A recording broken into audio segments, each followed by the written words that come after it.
So I'm going to call the August 21st, 2019 regular San Mateo County Harbor Commission meeting to order at 7:20. We're going to start with roll call. Commissioner Byron? Present. President Brennan? Here. Commissioner Chantarelli? Present. Commissioner Lorenz? Here. Commissioner Matoush? Okay. We have some speaker slips and No, Madam President, I think I just want to say that there were no reportable actions from closed session. do you want me to say that or you No, say? I'm just stating for the... Okay, got it. So the only one we have for public comment is John Ullum.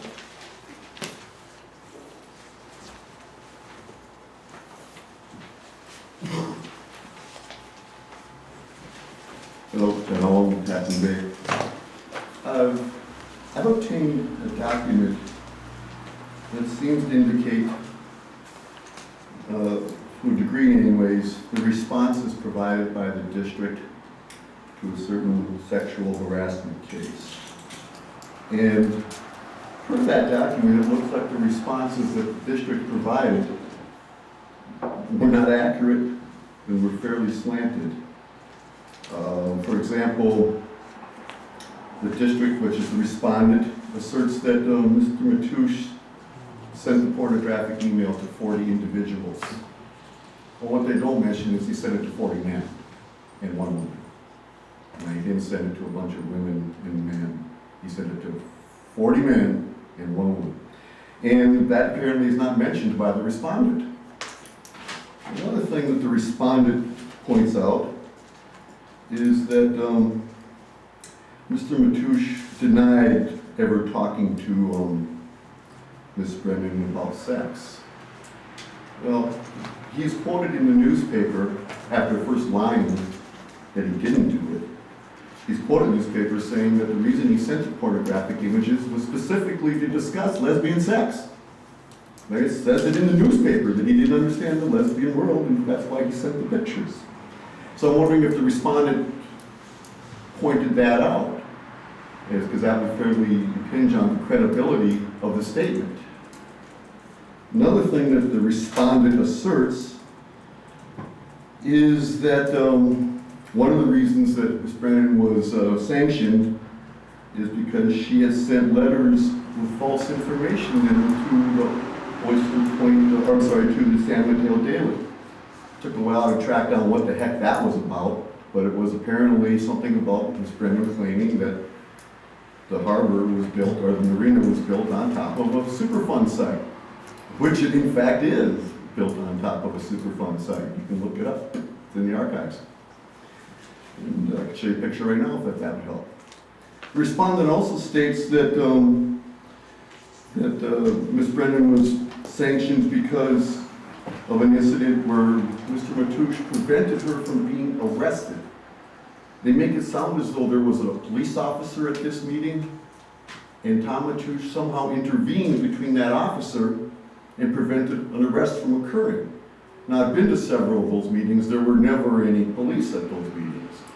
So I'm wondering where this comes from. It's not accurate, and it's being reported by the district. This is a response that the district has provided to an actual case of, it's up to you, or it's up to somebody else whether it was sexual harassment or not, or whether there was retaliation or not, or whether you would feel differently if it was done to somebody you cared about or not. But this is responses that this district has provided, presumably under oath, in a case where integrity and truthfulness is required.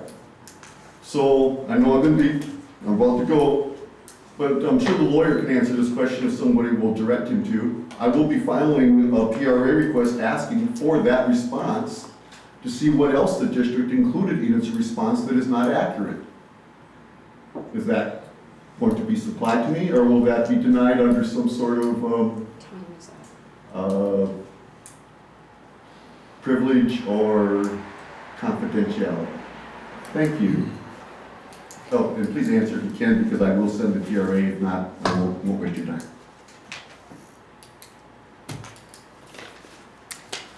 Thank you.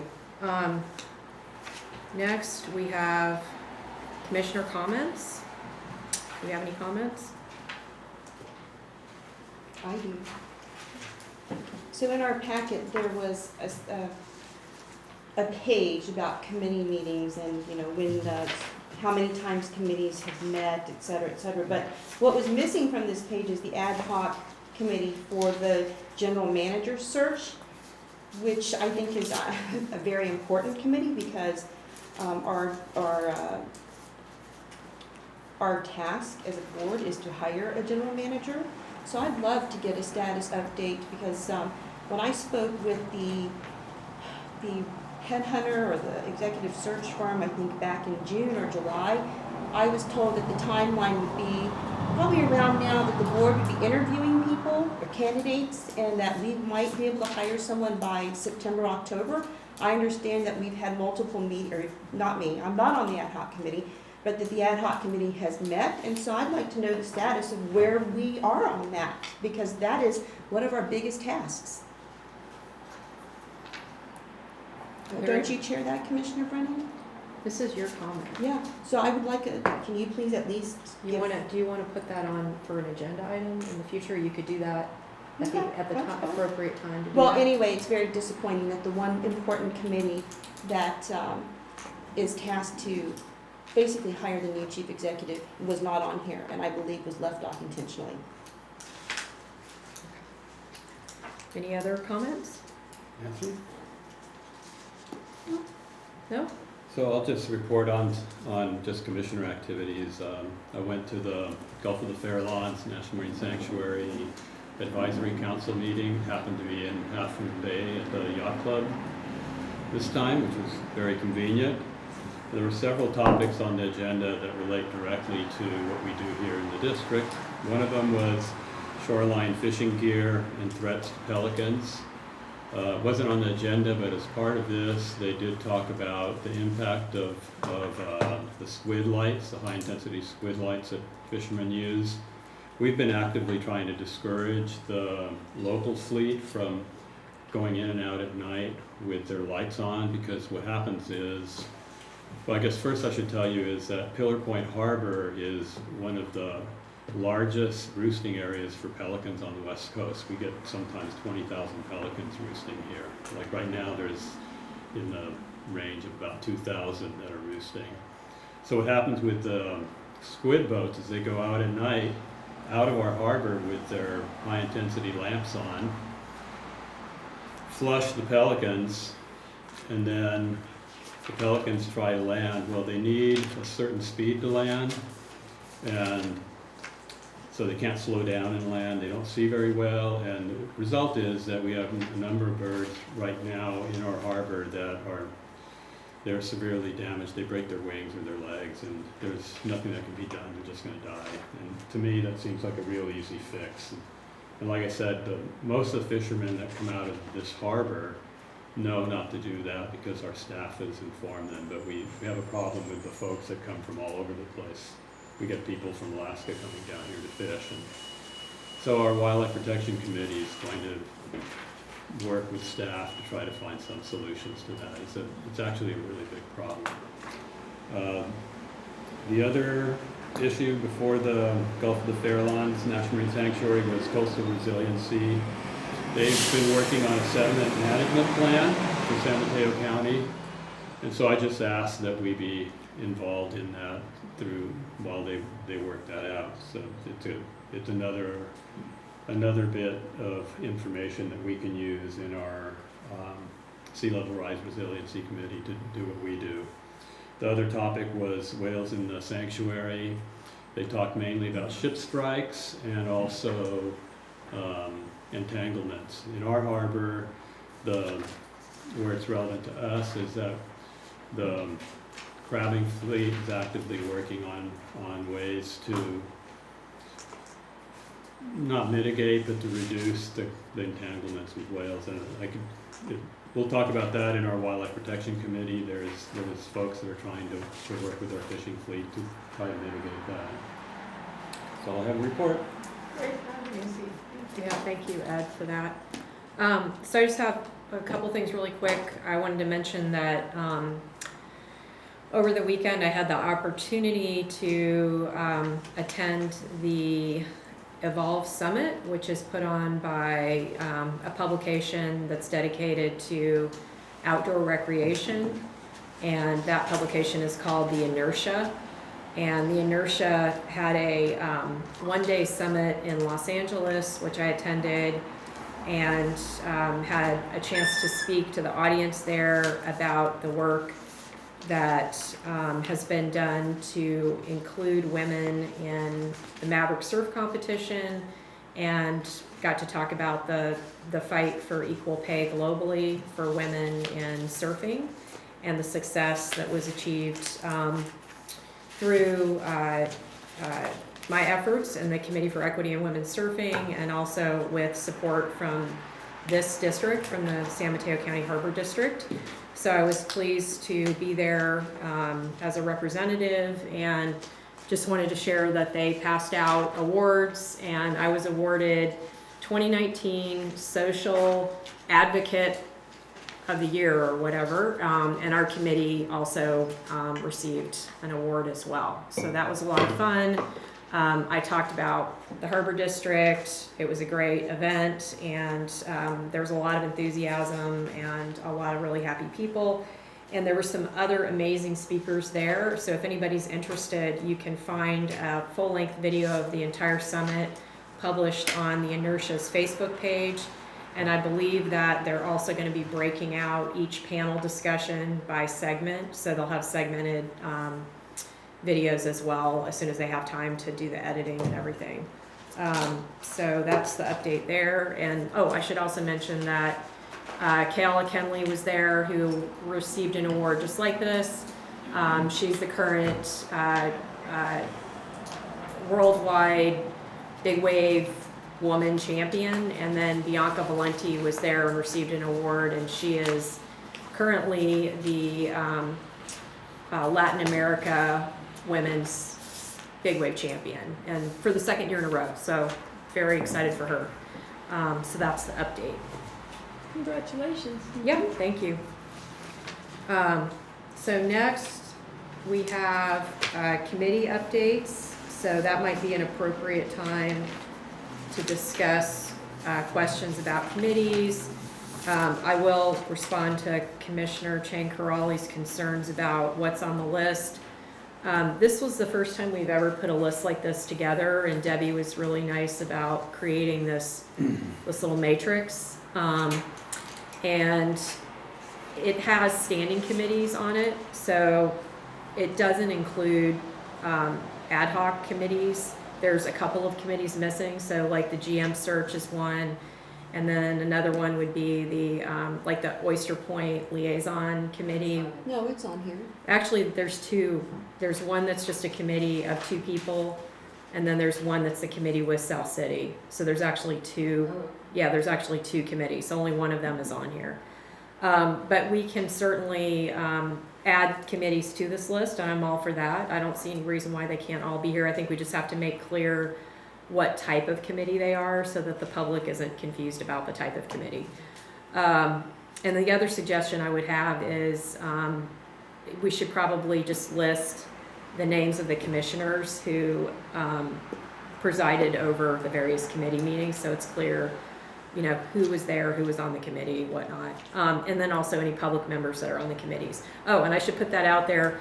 We, our policy allows for public members to participate on committees. So if anybody's interested, we would love to consider having you become a committee member. So if you have extra time and you want to help out and there's an area of interest, we encourage you to show up, and the chair and whoever the commissioners are could consider adding you as a member of the committee. The committees are advisory to the board, so that's sort of how that works. Right now, we have a couple of committees that haven't had meetings. One is the Tsunami Preparedness Committee. I don't think that committee has ever met. And we are having some challenges, and we have a lot of committees, and only 5 board members, and I think currently we only have 1 public member on a committee, and that's the Governance and Policy Committee. So I was trying to come up with a creative way to create some opportunity to discuss tsunami preparedness. And so I'm proposing that we combine the climate change resiliency and the tsunami preparedness into 1 committee. And that committee could meet as committee of the whole, which means that I think that would create more energy and get more people involved, and it would allow additional commissioners to attend and speak at the committee meeting if they were interested. So it would create a little bit, it'd be more like a special meeting on the topic. So that's what I'd like to do, is create 1 committee there. And I think there's amazing work being done by the Climate Change Committee, and we don't want to derail that, certainly not. And I think there's a lot of great work happening. And I don't think that this change will have a negative impact, but if it doesn't work, then we certainly would want to revisit it and figure out something else if this turns out not to make things better or work out. Where the 2 things have a commonality is both the climate change, or I should say, both the sea level rise inundation zone, which is directly related to climate change or the climate crisis, and the tsunami inundation zones, they match up. So they are the same inundation zones. So I think there's a argument to be made that there's some commonalities here and some reasons to consider both of these topics under sort of 1 committee. So just to be clear, that means Commissioners Lorenz and Wiring would be assuming the tsunami preparedness piece of that as well, since you're combining. I just want to make sure who's on the committee. Well, And it sounds like it's just the 2 of them. I don't know. currently there, as far as I know, there's no public member on that committee. Is that correct? Oh, I'm sorry. Are you talking about public member or the? Both. Okay, that's why I'm a little confused. So what I'm suggesting is that we fold the tsunami committee into the climate change committee, since the commissioners on the tsunami committee, yourself and Commissioner Mateusz, have not held any meetings. Commissioner Waring and Lorenz would essentially just handle both topics. Okay. But we notice it as committee of the whole, which means that you could still be there and participate and be involved and speak. And as could Commissioner Mateusz if he was so. You mean as members of the public? Is that would be? Committee of the whole is noticed like a special meeting, so it allows additional commissioners to speak. And Robert's Rules allows it. Okay. And we are governed by Robert's Rules. The second committee that I want to mention is the Governance and Policy Committee. And it seems from feedback that we received from board members, there's a big interest in hearing what that committee recommends, or looking for recommendations from that committee. So in the future, I'd like to have the Governance and Policy Committees also noticed as committee of the whole, so that additional commissioners could attend the Governance and Policy Committee and speak if they wanted to. Yes. Just a point of clarification. Yeah. Committee member, or not committee members, board members are allowed, are allowed to attend meetings, any committee meeting. They're just not allowed to speak, or they're allowed to ask a clarifying question, but that's it. So, Due to the Brown Act. right. So the point of the committee as a whole is to allow the commissioners that are interested to actually interact in these meetings. It just makes it more democratic, I think. And currently I think the committees that are sort of most interest with the public and the board are Governance and Policy and the Climate Change committees. So I think it makes sense. I'm hoping it's an improvement, and it creates more transparency and inclusion. That's what we're going for. And if it doesn't work, then we can always reevaluate and look at doing it a different way. So does anybody want to chime in on that?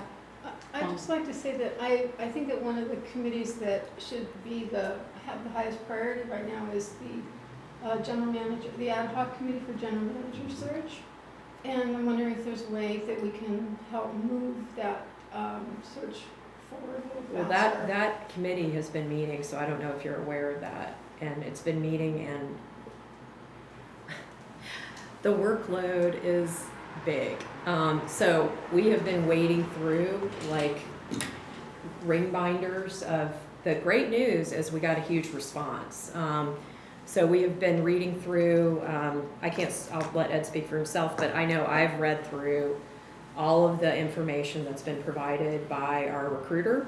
We've met with the recruiter, we have dates for, first, we're trying to narrow it down, there's just so many people, it's like, you don't even know like where to start.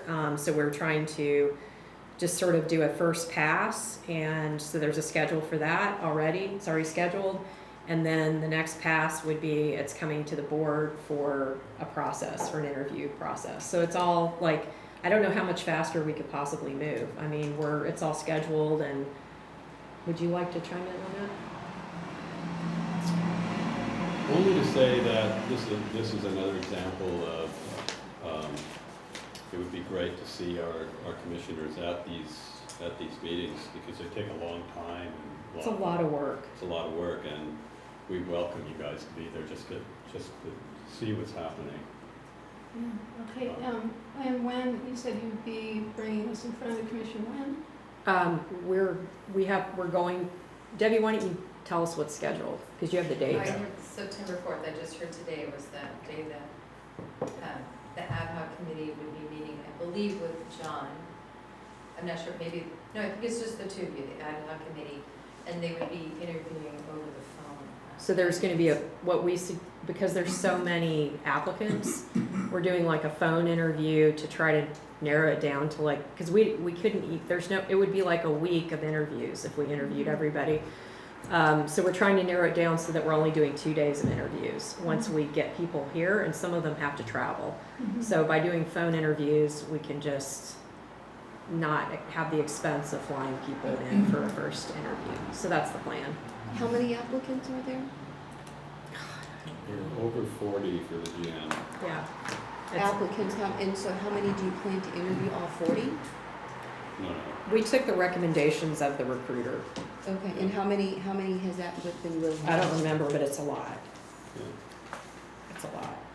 Okay. So there'll still be plenty of people to, and then if the thought was if the board doesn't find somebody in the face-to-face interviews, that then we could always look at who we haven't talked to and do it again if we have to. We're hoping that doesn't happen. So yeah, it's we've never had a response like this. And I think a lot of that has to do with the quality of the recruiter and the effort that Ed and I put into the way we wrote the brochure. And everything down to the photos that are in the brochure were highly vetted, yeah, and a lot of changes were made. So as challenging as that process was, because the board did it themselves, meaning Ed and I, not the staff, partly because a staff member is an applicant. It was not to blame anybody or anything, it's just the way that it worked. I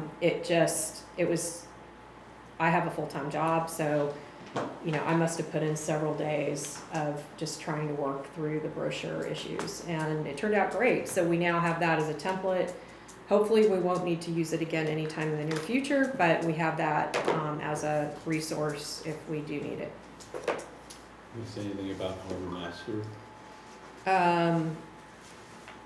Or is the ad hoc I don't committee think doing that that's- too? Not on the agenda. Well, I Well, do we have a could- question, or I do have a comment. Maybe have John talk about it.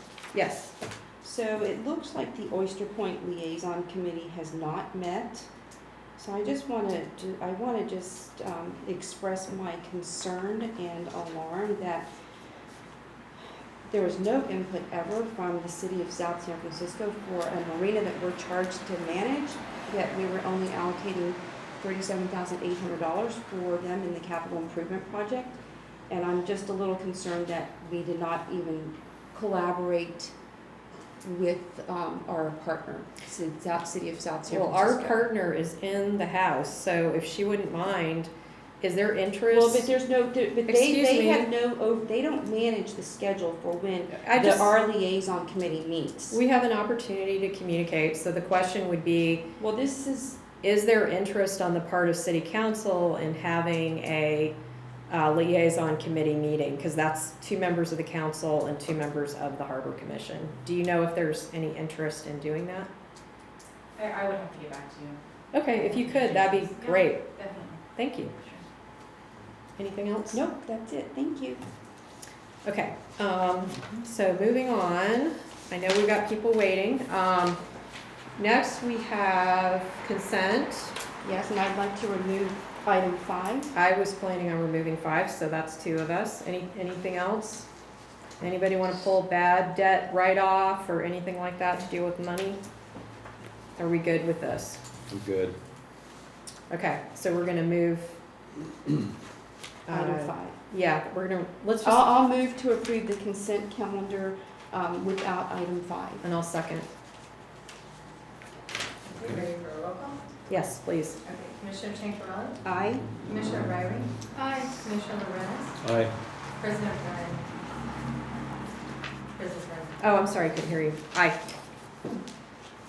So, I'm just gonna take 5 now so that we can get this done.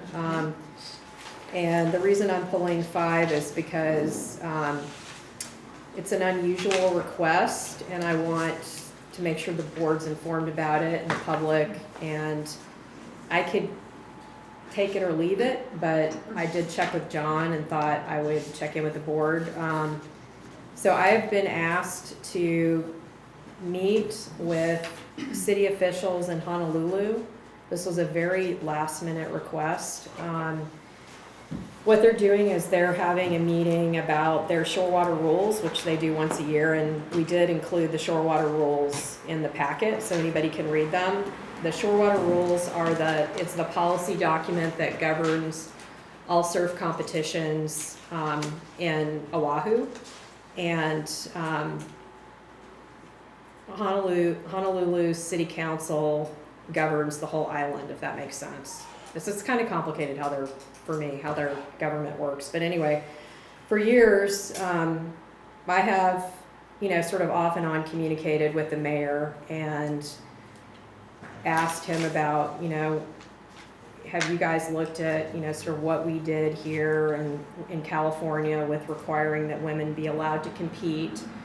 I've talked about their state constitution, which doesn't allow discrimination based on sex. It's very clear. Their state constitution is easy to read, and it's very clearly articulated that there can't be any discrimination based on sex, and there can't be discrimination based on a lot of other things too, but sex is listed specifically. They don't disagree with that, and there's an opportunity to meet with the people who influence changes on the shore water rules, and the athletes that surf in California have encouraged me to go to this meeting because they would like advocacy, because they are not allowed to compete at some very key competitions in Hawaii, and they feel that it's damaging their careers. Even though they don't all live in Hawaii, they live here, they feel like their opportunities are significantly limited because Hawaii, as probably everybody knows, is where most of the important surf competitions are held. So let me just read, I got a little email from, let me try to find it, from Bianca today about this.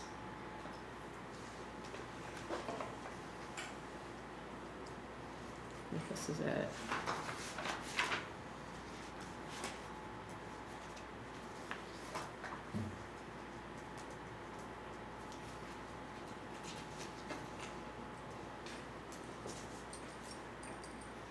She says that since she was 8 years old, it's always been her dream to surf events at Pipeline, and that all of the key events exclude women from competition. And so, you know, she lives in San Francisco. So she has put together a little list. I'm trying to find it right now and I can't seem to find it in my email, but I can send it to you guys. She put together a list for me of the competitions, the specific contests in Hawaii that women want to compete in, that women are completely barred from competing in and have never competed in to date. And so she has asked me that, you know, when I go and meet with the state officials, who, by the way, I have the plane tickets already paid for, not by me, but by them, that I asked for those specific competitions to include women. So that's kind of what I'm working with, and I think it's consistent with the effort that we're doing in Sacramento to try to get legislators on board with new legislation, which we'll get to later in the meeting. And it's, you know, my flight's already paid for, so it's like 2 nights in a hotel, which I can pay for, but I do think it's related to district business, and I just thought I'd let you guys just figure it out and decide how you want to deal with it. I could go either way. And I'm definitely going, regardless of what happens here. I'm all in. I am definitely going. Any questions? I have a question. Yep.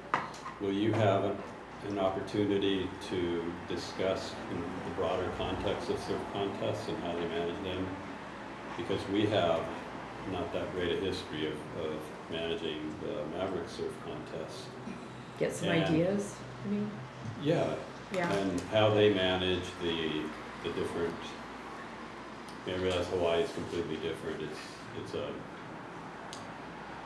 way that happens there is not exactly like here, but we've had lots of problems controlling what happens within our own contests here, and it'd be great to get input on how they've managed the organizers, the athletes, and all the competing interests that happen in those. I mean, they've been doing contests forever.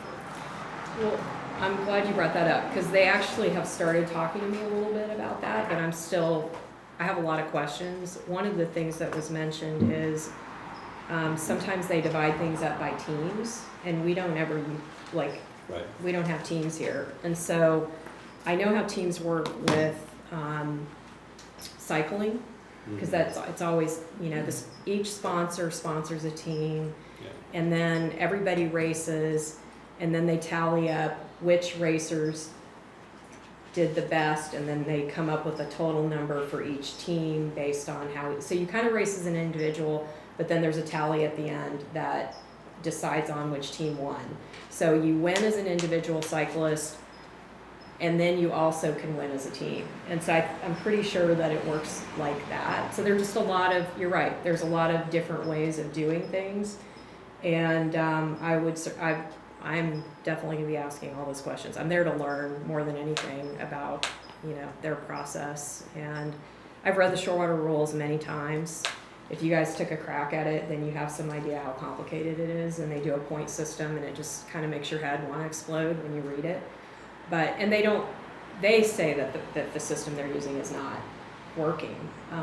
They want to improve it, but. And we're dealing with WSL, and City of Honolulu has had problems with WSL, so it'd be a good conversation to have to see how they sort things out with them. Yes, there has been a problem with event organizers. I won't single anybody out, but I know what you mean. Being very late to start the permitting process. And so, yeah, that's inevitably going to come up. And in fact, I'm concerned that appears to be happening this season. Yeah. So, any other questions? It looks like we have a speaker slip for Mr. Ullum.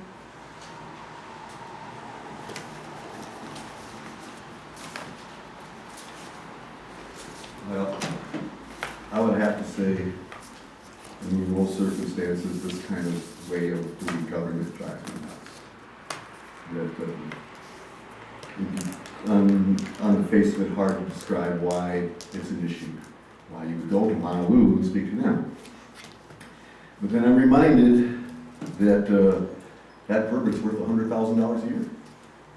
Unfortunately, the previous people who decided to give it away, gave it away. But those people are gone. And that permit's gonna end in a year or two. And it's gonna go up for auction again. And the district is gonna realize income from that. It's gonna go up maybe 100,000, maybe 500,000, maybe 50,000. Maybe some different guests will come by and sparkle our eyes again. Hard to say. But that permit is gonna go up for sale. And it is now a revenue producing feature of the Harbor District. And so anything you can do to do it better seems like a pretty appropriate thing to do. As much as I would normally push back against something like that, it is a pretty spectacular way of making revenue. It is something that I have come to appreciate, and as a person who is dead set against the contest, I think it's pretty damn cool. So I just don't think it should be done on public land, should never be given up for private use. But that's not my judgment call, everybody else loves it, so you know, win that one. So being that the case, this is an appropriate use of commissioner time, money, staff resources, all that good stuff. This is gonna be a feature for the Harbor District for as long as that wave is out there, and it's gonna be out there a long time. Thanks. That reminds me, the one thing I should have mentioned so that nobody thinks this is like an extravagant vacation. I fly in on Sunday afternoon, the meeting's on Monday. Now I'm told it's 2 meetings, not 1 meeting, back to back. And then I leave the next day so that I can come back here in time to meet with Zach, who's flying here from Oahu, to have a 3-day meeting with the district about the plans for our safety summit. So it's gonna be a pretty quick trip, to say the least. It's a 2-night trip. So, any other questions or comments? None from me. Make a motion?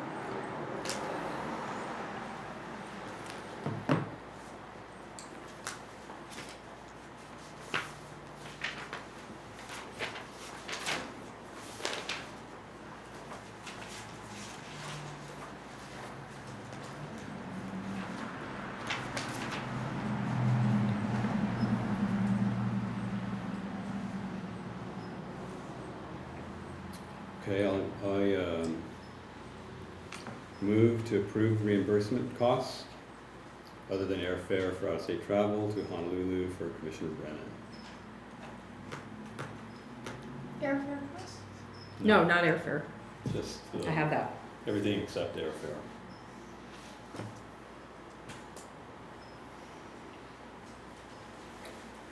Is there a second? Doesn't sound like Okay, moving on.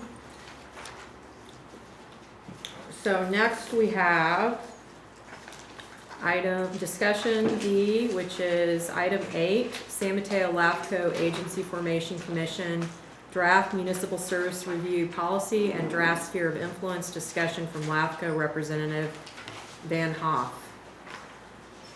San Mateo LAFCO is in the process of updating its municipal service review and sphere of influence policies, and is circulating a copy to cities, the county, and special districts for comment and consideration. And a representative from LAFCO is here tonight to provide an overview of the proposed changes. This is Rob Bartoli, management analyst. Good evening, President Brennan, commissioners and staff. My name is Rob Bartoli. I'm the management analyst with San Mateo LAFCO, which is the local agency information commission. And we're here tonight to give a brief overview about our updated policies on municipal service reviews and spheres of influences. The local agency formation commission is a state mandated local agency established in every county to oversee boundaries in cities and special districts. San Mateo LAFCO has jurisdiction over the boundaries spheres of influences in 20 cities in the county, 22 independent special districts, and many of the 38 county and city governed special districts serving San Mateo County. On July 23rd, Mateo LAFCO circulated a letter and 2 draft proposals, policy updates for municipal service review, or MSR, as we're referred to, and spheres of influences, or SOIs, for comment and consideration by the commission. That is proposed to be heard on September 18th. For action by the Mateo LAFCO Commission, the draft MSR policy outlines the required areas of determination under state law, stakeholder and public participation, the review process for municipal service review, and a list of agencies that are subject to MSRs. Policy updates areas of the policy that is consistent with state law, and it also adds local policy consideration regarding water resiliency, climate change, and natural hazards. The MSR policy was last updated in 2014. And MSRs really are important for special districts and for cities because they are a way for agencies to tell their stories to the public and to LAFCO. The draft sphere of influence policy streamlines the spheres of influences by eliminating distinction between conflicting distinctions and overlapping distinctions between city spheres and district spheres language, and eliminates references to urban service areas. The SOI policy was last updated in 2001. As a note, the SOI for the Harbor District, has been disillusioned since 1970. However, the sphere of influence designations does not necessarily impact operations of the Harbor District. And the last municipal service review for the Harbor District was in 2015. So LAFCO staff is asking for comments to be submitted to me and to Martha by August 27th, so we can consider those policies and comments at our September 18th meeting, and I'd be happy to answer any questions. Okay. Are we supposed to weigh in on any of this? Yeah, because it just says review report. Directions. Yeah, if there was anything in here that you thought is a question for Rob, or something that you would like to see changed? What are the changes that are happening? So they're quite substantial in the formatting sense. In the actual language, relatively minor. I don't have a track changes version because we did move a lot of sections around to be consistent with some of our other policies. And generally speaking, what we did is the determinations are still the same for municipal service reviews. Those are under state law. We added additional language about local policies that I had mentioned about climate change, about resiliency, about hazard mitigation, about how those aspects are being looked at. In the spheres of influences, we're streamlining the process generally so that it doesn't have duplicative language. The sphere of influence policy was quite long, and it had special policies related to special districts and to cities where they could be combined. So we're really kind of, again, format changes, some minor revisions to language, an emphasis on public participation in the municipal service review, and a clear delineation and outline of what the municipal service review process looks like, both from LAFCO standpoint and then our interactions with the agency that's under review. So how do you see it having positive or negative impact on an agency's experience of the municipal service review process? As I mentioned, I think they're really useful to tell the agency story. We are going through a process now where we're looking at jurisdictions, and the tool is to inform their spheres of influences for these service levels, and just for a tool for the public to understand what the agency does. And certainly that we only come around maybe 5 years or even sometimes later for municipal service reviews. It's a chance for that agency to say, these are the areas that we're working on, this is the activities that we've been telling, here's how we have been transparent, here's some of our successes, and then to acknowledge areas that are challenges, and to see what those are, and see whether there's policy recommendations or solutions to those challenges for the district. Very easy. Okay. And has council reviewed the changes? If the board directs me to, I will. Okay. Well, that seems like a good idea, because, I mean, it sounds like a pretty dense document with a lot of changes. So I would think that would be vital. Is there support for that?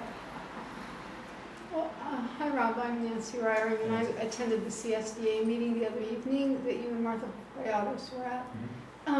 And so my understanding is that the substance of the document really is not significantly changed. That's correct. It's relatively minor substance-wise. It's more changes to formatting and minor changes to some substantive items, like I said, mentioned. Really talking about administrative, like how do we have definition section now, so we now see what CEQA is. We talk about what an entrap is and what that timeline looks like in those delineations, but for determination factors or anything like that of a substance nature, that has not changed. Okay. Good.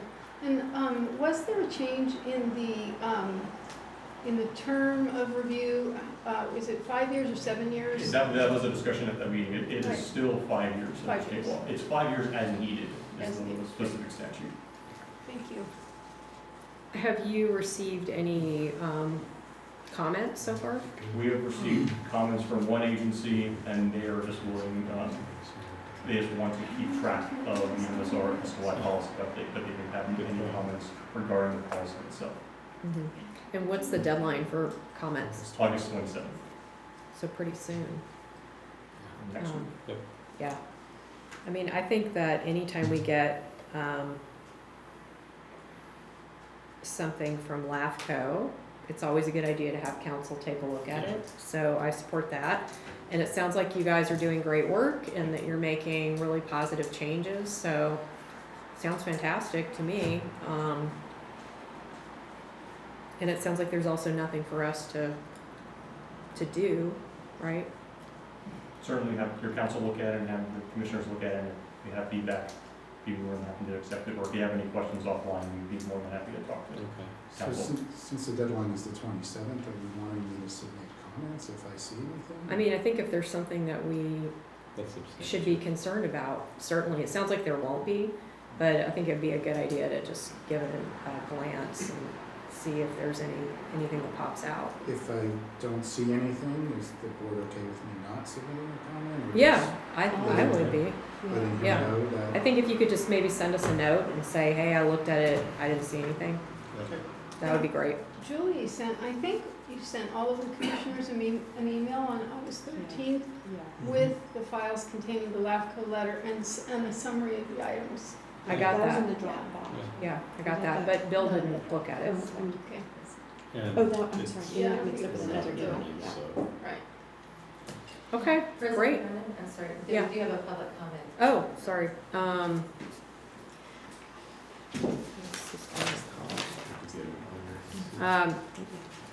Mr. Olam. LAFCO stuff just makes my head hurt, so I don't really pay much attention to it. But I did, by accident, find out that your director, her name is Martha Boyados. That's correct. Using her name in her office, was advising a couple of commissioners on how to take action against the third commissioner. And I was pretty shocked to see that happen. I have the documentation, I'll be glad to send it to you. I couldn't hear you, Oh, I'm sorry. sorry. Ms. Pilates was consulting or working with two commissioners on how to take action against the third commissioner on this board. She was being questioned by two of the commissioners, and she was providing advice, both legal and related to the Brown Act. So I don't know how to change that. I don't know if there's a rule preventing that. I don't know if she just has an attitude or if that is her role. But if it's not her role, I would like to just make sure that it's clarified to her that she isn't meant to be participating in the actual politics of the organizations she runs. She oversees and decides whether they should exist or not. So I myself make damn sure your lawyer reads it. Thank you. Thank you. Okay, moving on. We have item 9, habitat restoration discussion, Bill Henry, groundswell ecology presentation. John? All right, this is information only, and it's the San Mateo County Harbor District has included habitat restoration in the district capital project program. We're very fortunate tonight to have Bill Henry from Groundswell groundswell ecology to provide the public an informative presentation.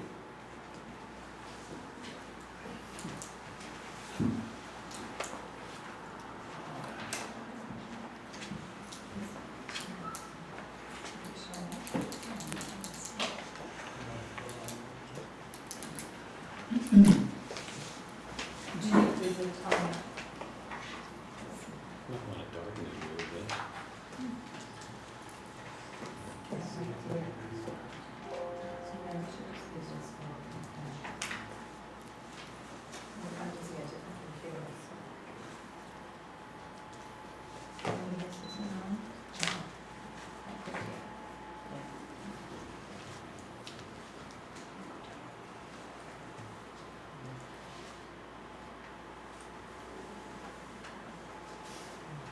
Good evening, President Brennan and commissioners and staff.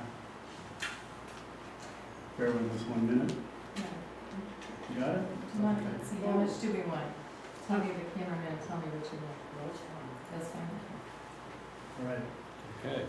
Thank you for having me up here, and honored to be able to present to you some examples of creating and building living shorelines along the Central Coast. I'm with Groundswell Coastal Ecology, and I think we have some tools that might be of use for this area. So our mission is to restore coastal ecosystems using nature-based solutions. And our vision is for thriving natural ecosystems that are connected to vibrant communities through hands-on stewardship. So really emphasizing an active participatory role in our environment. We have a three-pronged approach. One is through the Get It Done coastal restoration, so that's contracting and making things happen on the ground with paid staff. We have a community element that engages people from all walks of life that surround the resources, which is the reason why many of us live where we live. And then we have an education component. So it's an example of one of the community or the coastal restoration, the staff base, where we're working with contractors to get coastal restoration done on West Cliff and Santa Cruz. Here are some pictures from the community-based element where we engage community members, and we've engaged some community members in over 10,000 hours of coastal enhancement work this year in the Santa Cruz area. And then we have a strong education-based element, and we do this in conjunction with the Science Learning Institute in Santa Cruz, where this program is partnering teachers with environmental educators to work towards the next generation science standards, the California Next Generation Science Standards, integrate those into curricula, and then use the outdoor environment as a teaching classroom, basically.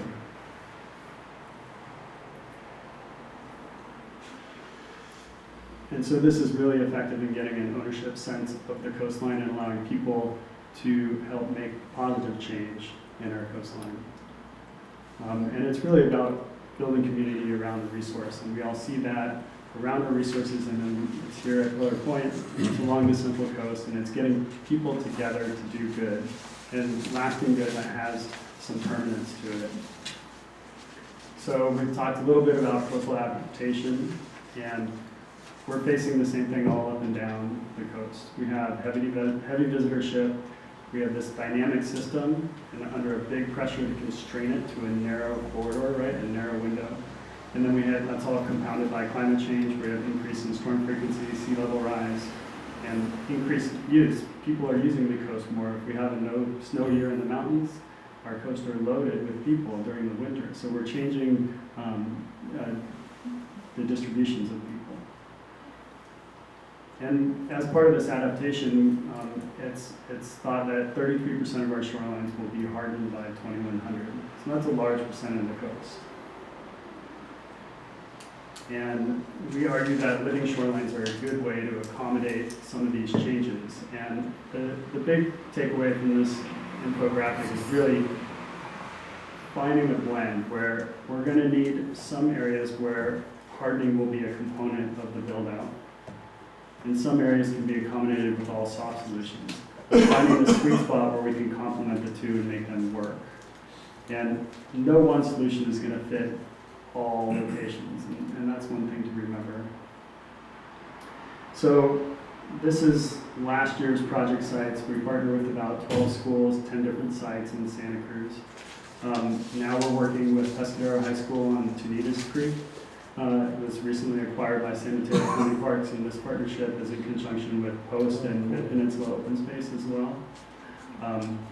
And that's going to be a really interesting opportunity to recreate a coastal access point kind of from scratch with a lot of constraints. And so one of the ways of building coastal ecosystems really starts with taking these wild coast models that you see, if we go south of here or north of Santa Cruz, there's a lot of coastal wilderness that has a pretty intact ecological system or ecosystem. And so we can take those elements and bring them back into the urban footprint like Pillar Point Harbor. And really, you have the underlying coastal processes that are, the core, and then building the plant communities on that. And when you build the plant communities, we find that, the fauna come back in really, really quickly. And we're talking, on the order of months, we get ecosystems that are really building up the whole components. So this is the example of some pollinator research that we looked at in native bees. And we saw, within a year, we saw an increase in the abundance or in the diversity by about 3x in native genera of native bees.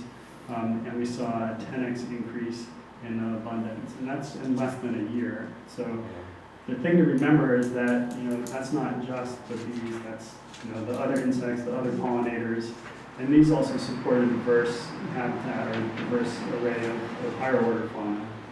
So this is a burrowing owl that we recruited to the site at Seabright. And we've had nesting plovers there as well. And these are species, yes, that are protected on one level or another, but there are ways of working with those species through safe harbor agreements with agencies like Fish and Wildlife Service.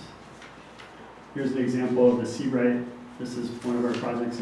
It's about 22% of the Santa Cruz coastline that we've restored now. It's about a mile of coast. And this has been done in about 4.5 years. And it's adjacent to the harbor, which is actually where I got introduced to the potential here of doing work up at Pillar Point. And this outdoor classroom is now used by many students. We've run thousands of students through this program, both to actuate change, but also to study the system and take some metrics of success and understand the changes that are taking place, integrate that into the science curricula. It has a really strong community element where community members are working every week. They're out there making this change happen, and we act as a conduit, working with the agencies to make sure that the right things are being done. And you build up this trust with the agencies. This is an example of a seabird enhancement where we saw a 50% increase in the number of nests in one day. This is just removing a simple action, removing iceland from a coastal bluff. We've lost a lot of our islets on the coast, so that puts seabirds at a place where they don't have the nesting habitat. So structures like cliffs and artificial structures like the breakwater in the harbor are extremely important to these animals if we want to keep them in the marine environment. This is just some data collected by citizen scientists to understand the magnitude of that change. And agencies really appreciate and invest heavily in these projects. There's also room for interpretation. This is a recent sign we just installed here to kind of talk about the interaction of people and the resources to educate people, because oftentimes people don't know what the resources are or what their potential impacts could be on these resources. This is that project took a step further. We were doing some coastal erosion work and laying back the top of a coastal bluff adjacent to this colony. Rio Del Mar is another site that we've been working with SoCal High. This is another sensitive site where we have a river mouth and we have the Esplanade, which is a highly used area. And the point of this graphic is really just to show you that we start small with these projects. So you do a demonstration, you look for community buy-in. If you get it, then amplify and attract funding to expand the project. And so this is working with SoCal High School. We've had groups of about 100 people out there making change happen. We're also part of the West Cliff Adaptation and Management Plan, and I think that the harbor could benefit from a holistic look at how the harbor is going to deal with and accommodate and adapt to climate change. And this goes into, a base part of this is looking at sediment budget, so it's good that you guys are interacting with agencies on that.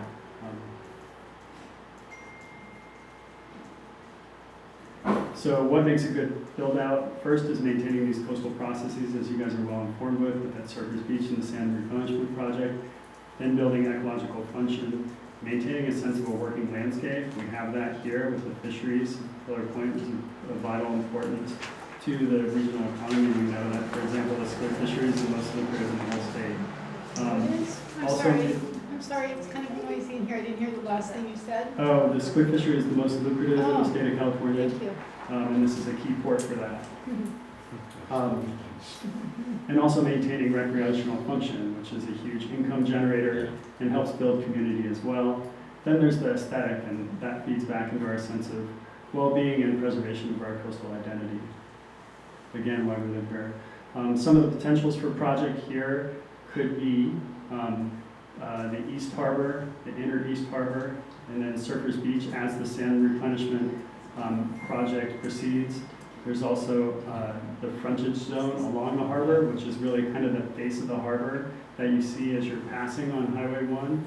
And I think there's good potential for enhancing that to put a better face.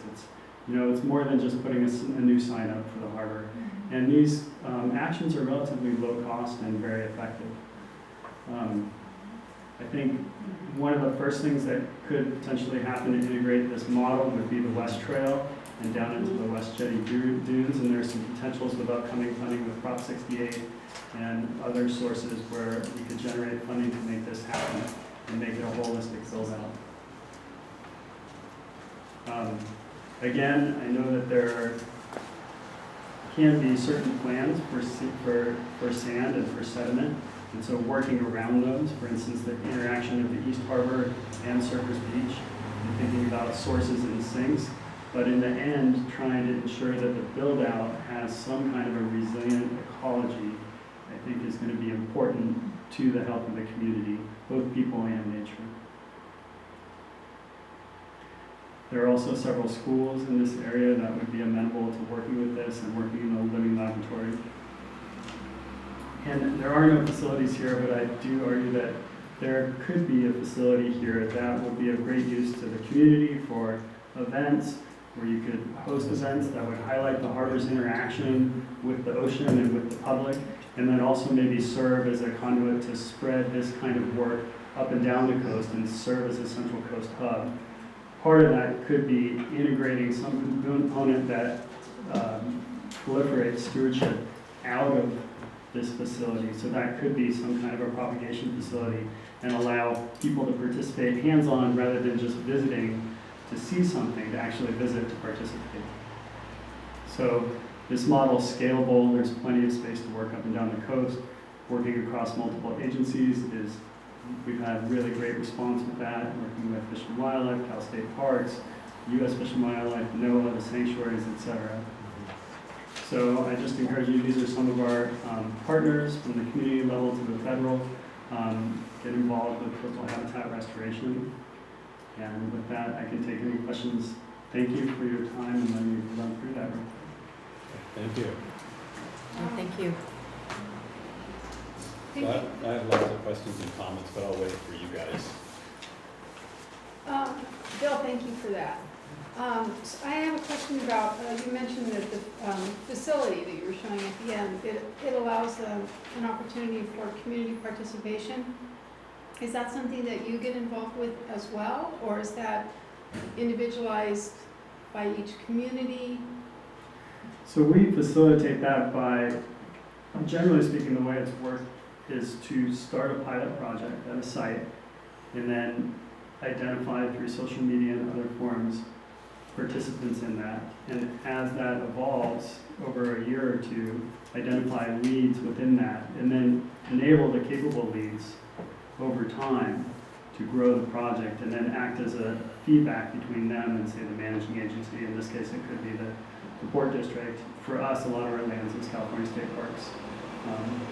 But to grow that out, having a facility to base that out of is really important. So for us, our core greenhouse is located at a small schools complex in the public sector, but we can bring people from the community in to activate that space, which also serves as a benefit of activating it when students aren't there. So that helps like discourage nefarious activities that we have a problem with in Santa Cruz. Does that answer your question? Yes, thank you. Anyone else? Nope. Well, I've got a couple of comments and then some questions. Comment number one, thank you very much. To me, this is really inspiring to see the different levels of progress. And I don't know about folks in the audience, but if you've ever been to Seabright Beach in the middle of summer, you get a sense of how many people are there. And somehow or another, you manage to restore habitat and even attract wildlife into this area that's hugely recreational. I mean, the beach is pretty much full during the summertime. People coming and going. You showed a photograph with the harbor on one side and the beach there.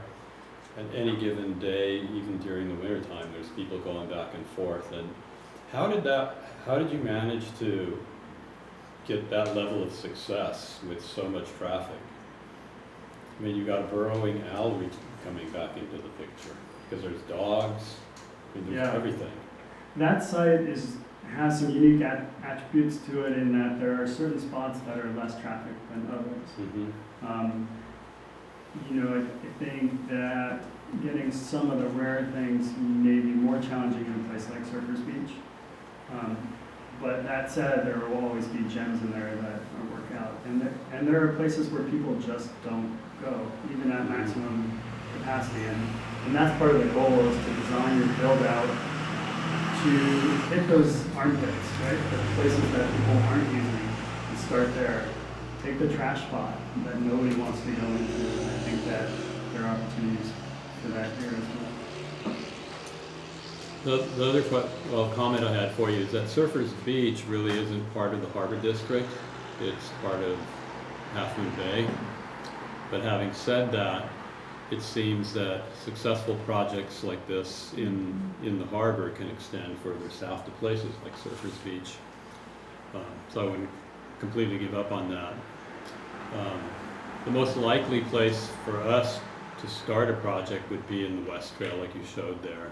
Could you put that slide up just real quick? I just want to point it out to folks. How fast I can get back there. Yeah, there, no. There it is. So we're currently working with our engineering firm and consultants on the West Trail. We're doing a living levee there. The idea is to end up with more sand in that area rather than a giant rock wall. And that fits, in my view anyway, it fits directly with doing some habitat restoration in that area. I know in our wildlife protection committee we have folks from Audubon that would love to see some restoration, especially in this slide. It's in the bottom corner there, which would be the northwest corner of harbor. That's an area where a lot of shorebirds congregate. And one component of something like this, at least in my view, would be signage and maybe even some of those I don't know what the term of art is for those fences. It's just a stick with a rope on it to discourage dog owners from letting their dogs go running in that area.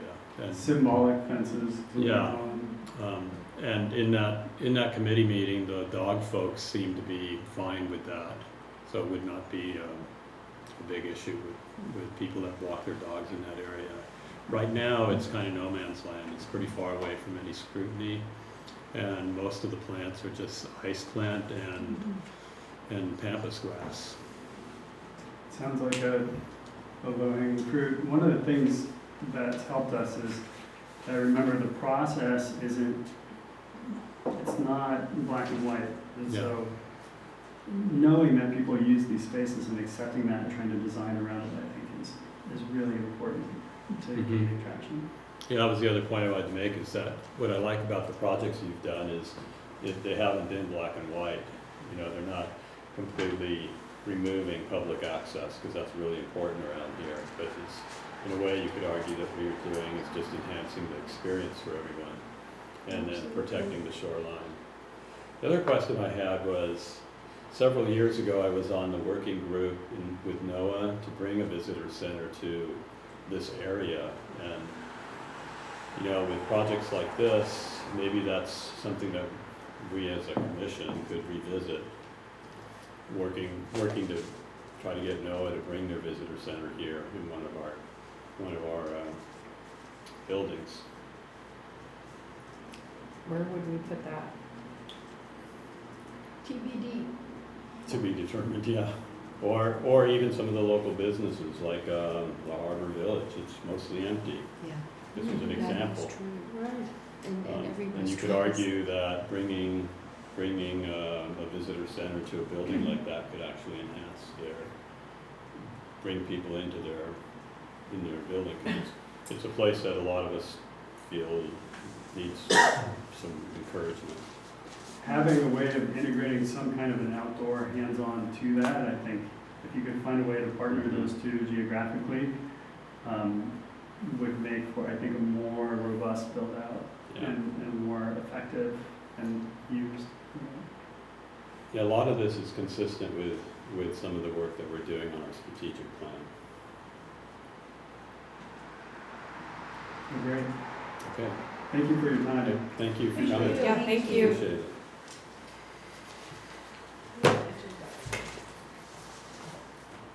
So next we have item 10, which is proposed flood and sea level rise resiliency agency presentation. John? This is another information only. The Harbor District Board of Commissioners and the public receive a report on the San Mateo County, the proposed San Mateo County Flood and Sea Level Rise Resiliency District. And we've got Larry Patterson here today to give us an update on this proposed agency. Thank you very much, John. The board, president and members of the Harbor District Board, Larry Patterson, I am acting as the interim CEO for the Flood and Sea Level Rise Resiliency District formation. My task has been to work on what I call the task of getting the district started. So I'll give you a little bit of an update on that, and a little bit of the history as it kind of moves forward. This is a process that began in 2013, 2014 in terms of discussion about what the county was going to do to organize itself around the improvements that are going to be needed, both for shoreline erosion, but also on the bay side for flooding and sea level rise. The basic proposal is moving forward under Assembly Bill 825, which is being carried by Senator Member Mullen, is taking the existing flood control district, the county flood control district governed by the Board of Supervisors, and modifying that governance to include 7 members. 5 from elected officials from cities and 2 members of the Board of Supervisors. And the additional thing is that the existing flood control district deals with 3 sub-areas or subzones and is limited in terms of the collection of property taxes within those zones and then needs to spend the money in those zones. So it's fairly limited in terms of something like coastal erosion or shoreline improvements, either on the bay or on the coast side. What's been requested from the local agencies is support for a 3-year startup. That 3-year startup is really designed, and I'll talk a little bit more about the specifics, but to get the district to a point where it could be an ongoing enterprise. To get to that startup, the costs are being shared 50% by the county and 50% by the cities. The city portions are, I'll show you a chart that shows the amounts, but it's basically based on the size of the community and in 3 different tiers. We began back in January. Actually, I should go back a little bit farther. There was a beginning in terms of the the development of the proposal in June of 2018, and by January, we had a proposal that went to the CCAG board and the Board of Supervisors that both endorsed it unanimously. One of my tasks was to then go out to the 20 cities and seek endorsement from them and the funding for the 3-year startup. And in fact, we've achieved support from all 20 cities. The amounts were relatively modest for each agency, $25,000 for the smaller cities, up to $55,000 annually for the larger cities. So where we are now is we have kind of an interesting situation in that the legislation is traveling. It's actually on the Senate floor right now, and there are some minor revisions being suggested by the State Lands Commission, but it appears that it's going to be going through the Senate and would be on the governor's desk for signature in September, which would then have the actual board of the district. The district would actually not become active until January of 2020. We have now what we have affectionately referred to as the board in waiting. It is an advisory committee to the Board of Supervisors that has been appointed in the same way that the members of the 7-member board would be appointed when the board is formed.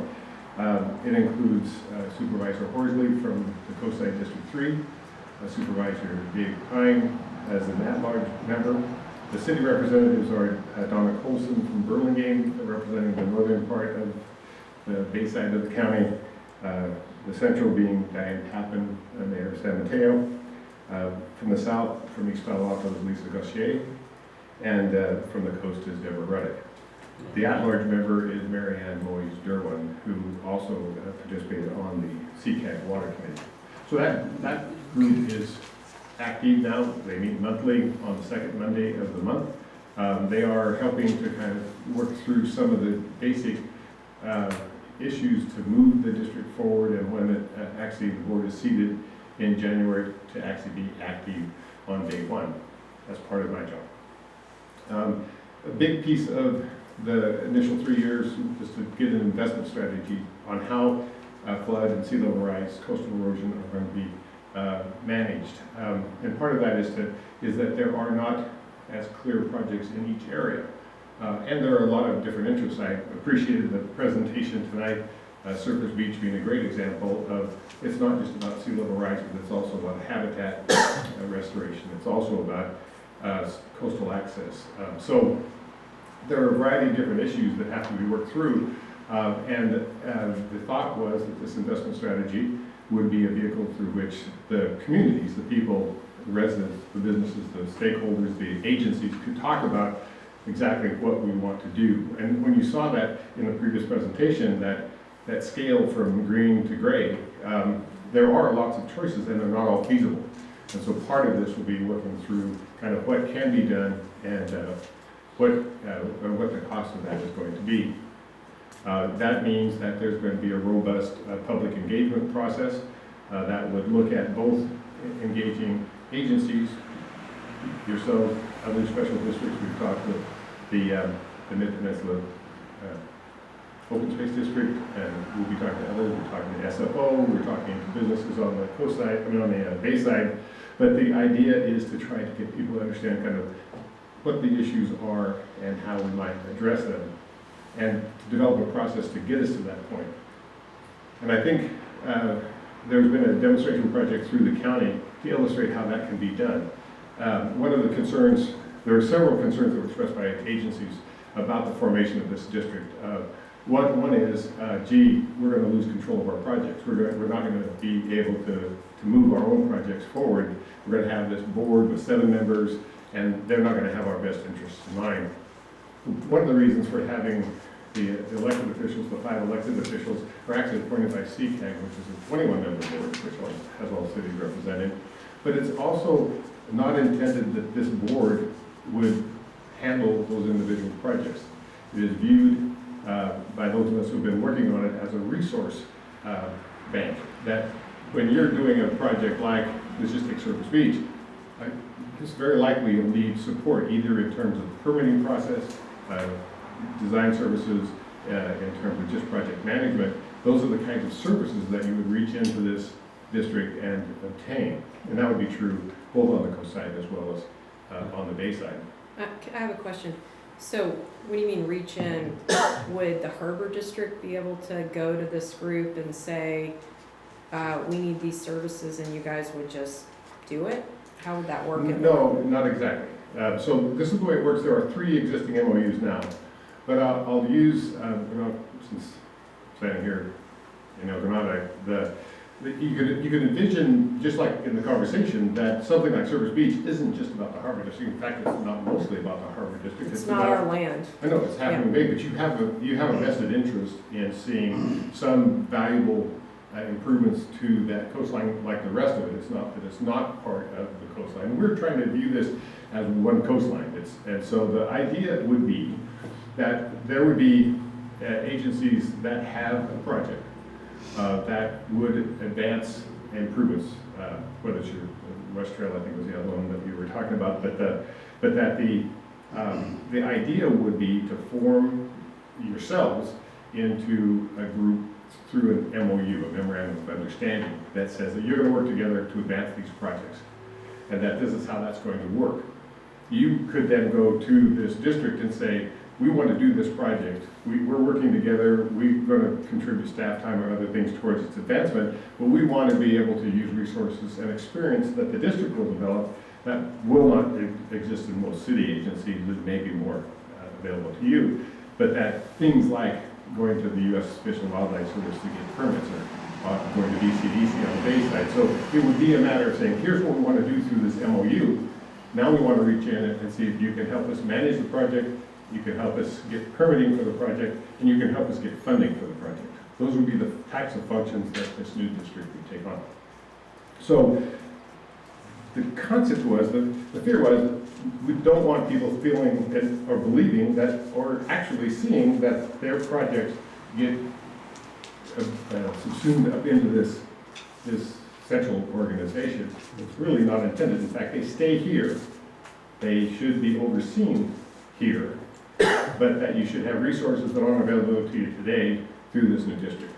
That's the way it's intended to work. So the investment strategy would really be a matter of taking the 3 MOU projects that exist. One is the Bayfront Canal, one is Belmont Creek, and the other is the Navigable Slough. They're all on the bay side, but the idea would be to establish those on the coast side as well, to get some specific projects and MOUs established to advance those projects through this investment strategy process. That would also be true, for example, for windsurfers on the Bay Winds project between San Mateo and Foster City. Those 2 communities need to work together to try to see if they can advance that project. Burlingame needs to work with Millbrae and SFO to be able to get their shoreline improved, and they're working on a sea change initiative right now. So the idea is to basically identify those projects and interests from communities and help them advance them. So by the end of the 3-year startup period, my intent would be that this district will have demonstrated that the 3 existing MOUs have advanced. Hopefully, Bayfront Canal would go to construction, others would be farther along the design process, and these new MOUs, including those on the coast side, would be moving forward and would be taking advantage of the resources that would be available through this new district. So that's the basic process. Ultimately, at the end of the 3-year period, there needs to be some reliable funding source to keep the agency going forward. The intent is not to keep getting agency or city contributions and contributions from the county, but to find another source for that that's better related to the type of work that we'll be doing. And I think, as I was just saying, the way to make it through to that finish line is to demonstrate the value of this district. So there's a 3-year startup period to say, what can you really do for us to advance the projects that are important to us? At the same time, not disrupting what's already going on. There are 2 things now. One is the existing MOU projects that I mentioned. They should be continuing on without disruption. And the existing flood control district, which has these 3 subzones, should be advancing its projects as well, independent of the formation of this district, but within the purview of this new agency. It's about $1.5 million that's been allocated on an annual basis for the agency startup. $400,000 of that was really from the county to keep the MOU project moving forward. The remainder, plus the half provided by the cities, would be for the startup. This primarily the investment strategy, looking at funding alternatives and helping to advance the existing projects and future projects. There are two other things that happen. I mentioned the subzone funding, which is a pre-Prop 13 property tax funding for the district, the existing district, and then CCAG gets some property-related fee funds for the stormwater program within the county, and that's about $1.5 million. Those would remain and continue on.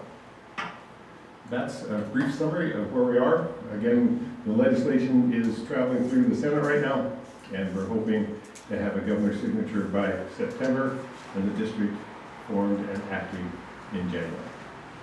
I'd be happy to answer any questions. Does anybody have any questions?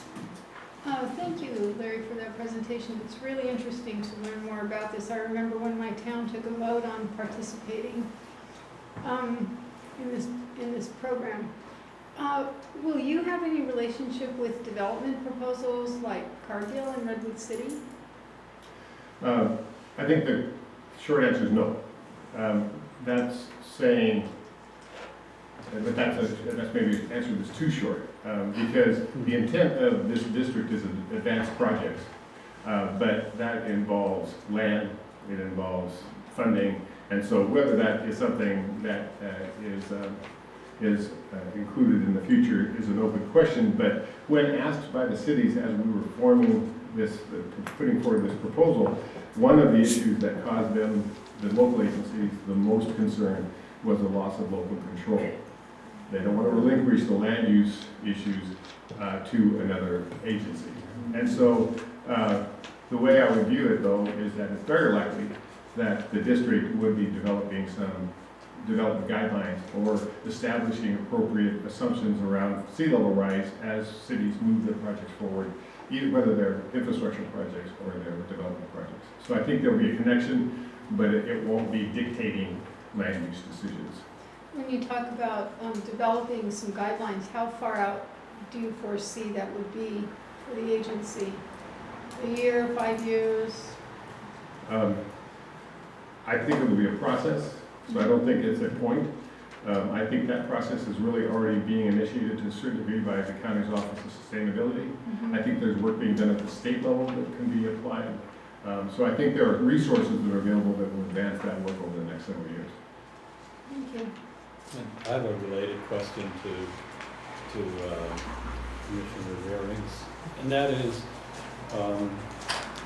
one of the ways a developer can gain acceptance to a proposal is by providing funding to other projects. And my concern would be that large development organizations like what's happening with Cargill could influence decision-making by saying, you know, as part of this great scheme we have, we're going to do this for you and fund this project. And how does that fit with this? Because I wasn't quite clear on your answer. Well, let me try to be clear. I think this district will have to have a voice in those kinds of projects and those local decisions.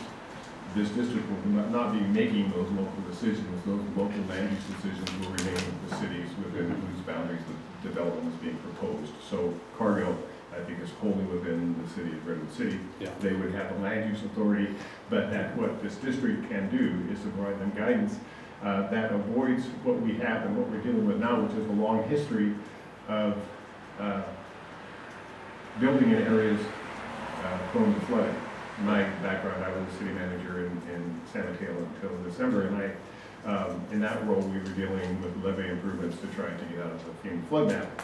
Because we had all these houses in lower-lying areas. Pacifica has an ongoing and well-documented erosion problem. So I think there are those kinds of things where this district can provide a bigger, broader view that might be available just from the local agencies. The Yes. local agencies are looking at their budget, looking at their land uses, and making those kinds of decisions. This district should have a voice in trying to help guide that conversation and support the types of policies that the district would want to see within local jurisdictions. So I think it will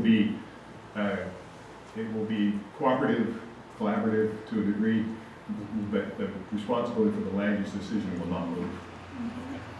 Yeah, thank you. Question.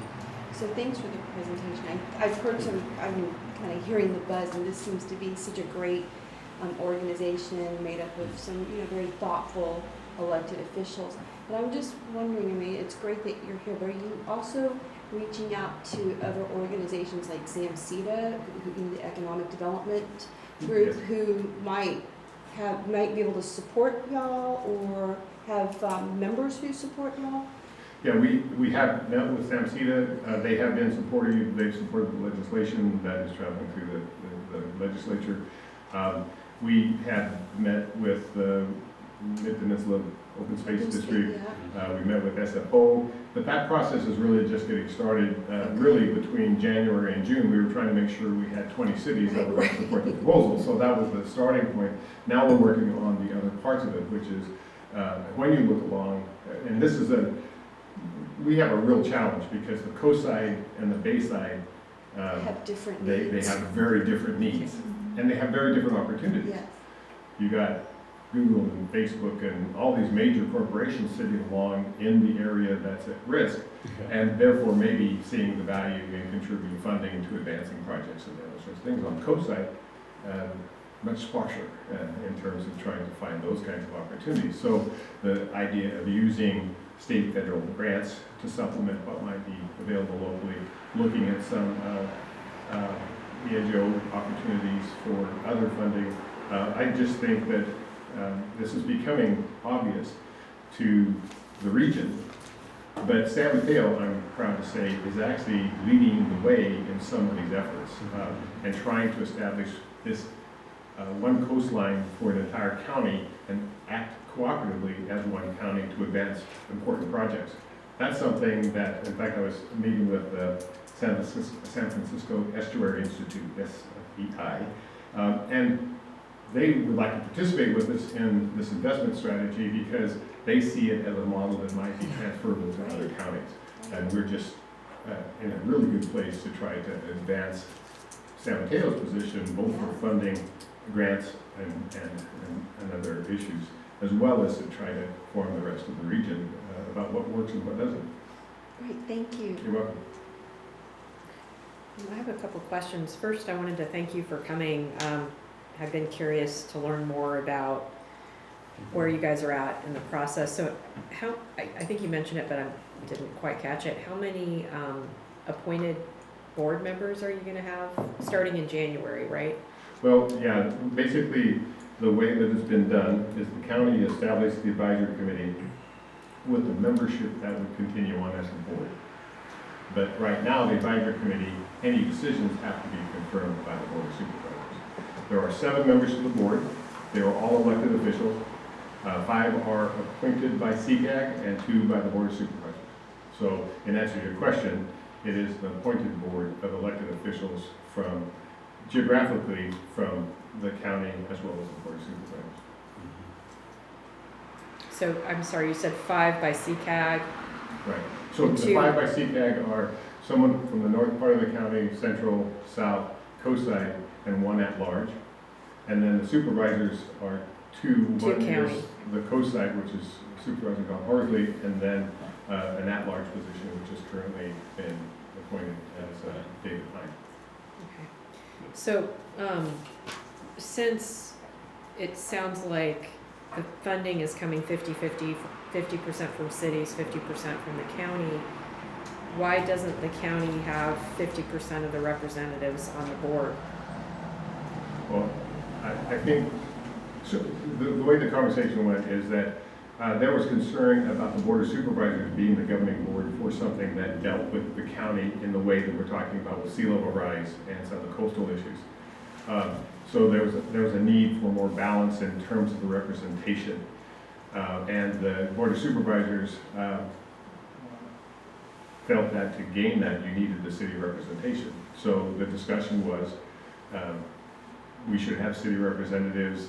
You have the CCAG board that I think the counties represent on, but there are 21 members there, it's primarily city representatives. This was trying to blend some of that into something that makes sense in a much more technical area where the work is going to be probably much more technical than some of the stuff from the other JPAs or the other boards. So the idea was, I can't tell you exactly why they increased their control, but the existing flood control district is so limited, they didn't see the advantage of retaining that as the only means of trying to deal with this issue. It needed to be modified through legislation, and they needed the support from the cities, and the arrangement was to then to blend governance into both city representatives as well as the county.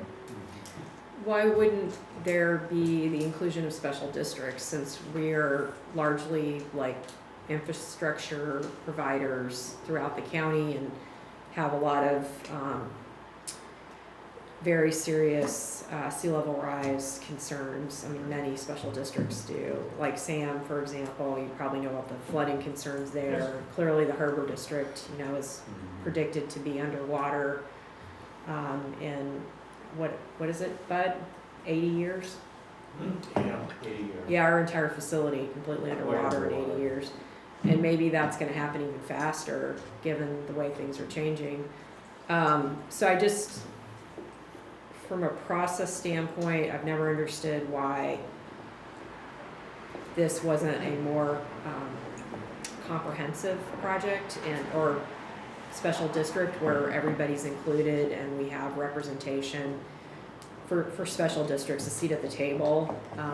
It seems like that would have been a more balanced approach. But then, obviously the special districts would need to help with the funding too, which would seem to be a good thing, given that this is a very big problem in our county and requires a holistic approach. Then you've got everybody at the table, not just the cities and a couple of people from the county. Yeah. I'm going to answer maybe in a couple of different ways. One is it would be pretty easy to get this board to be so large it would not be manageable. I think CCAG is on that limit. Probably. There's no precedent here, right?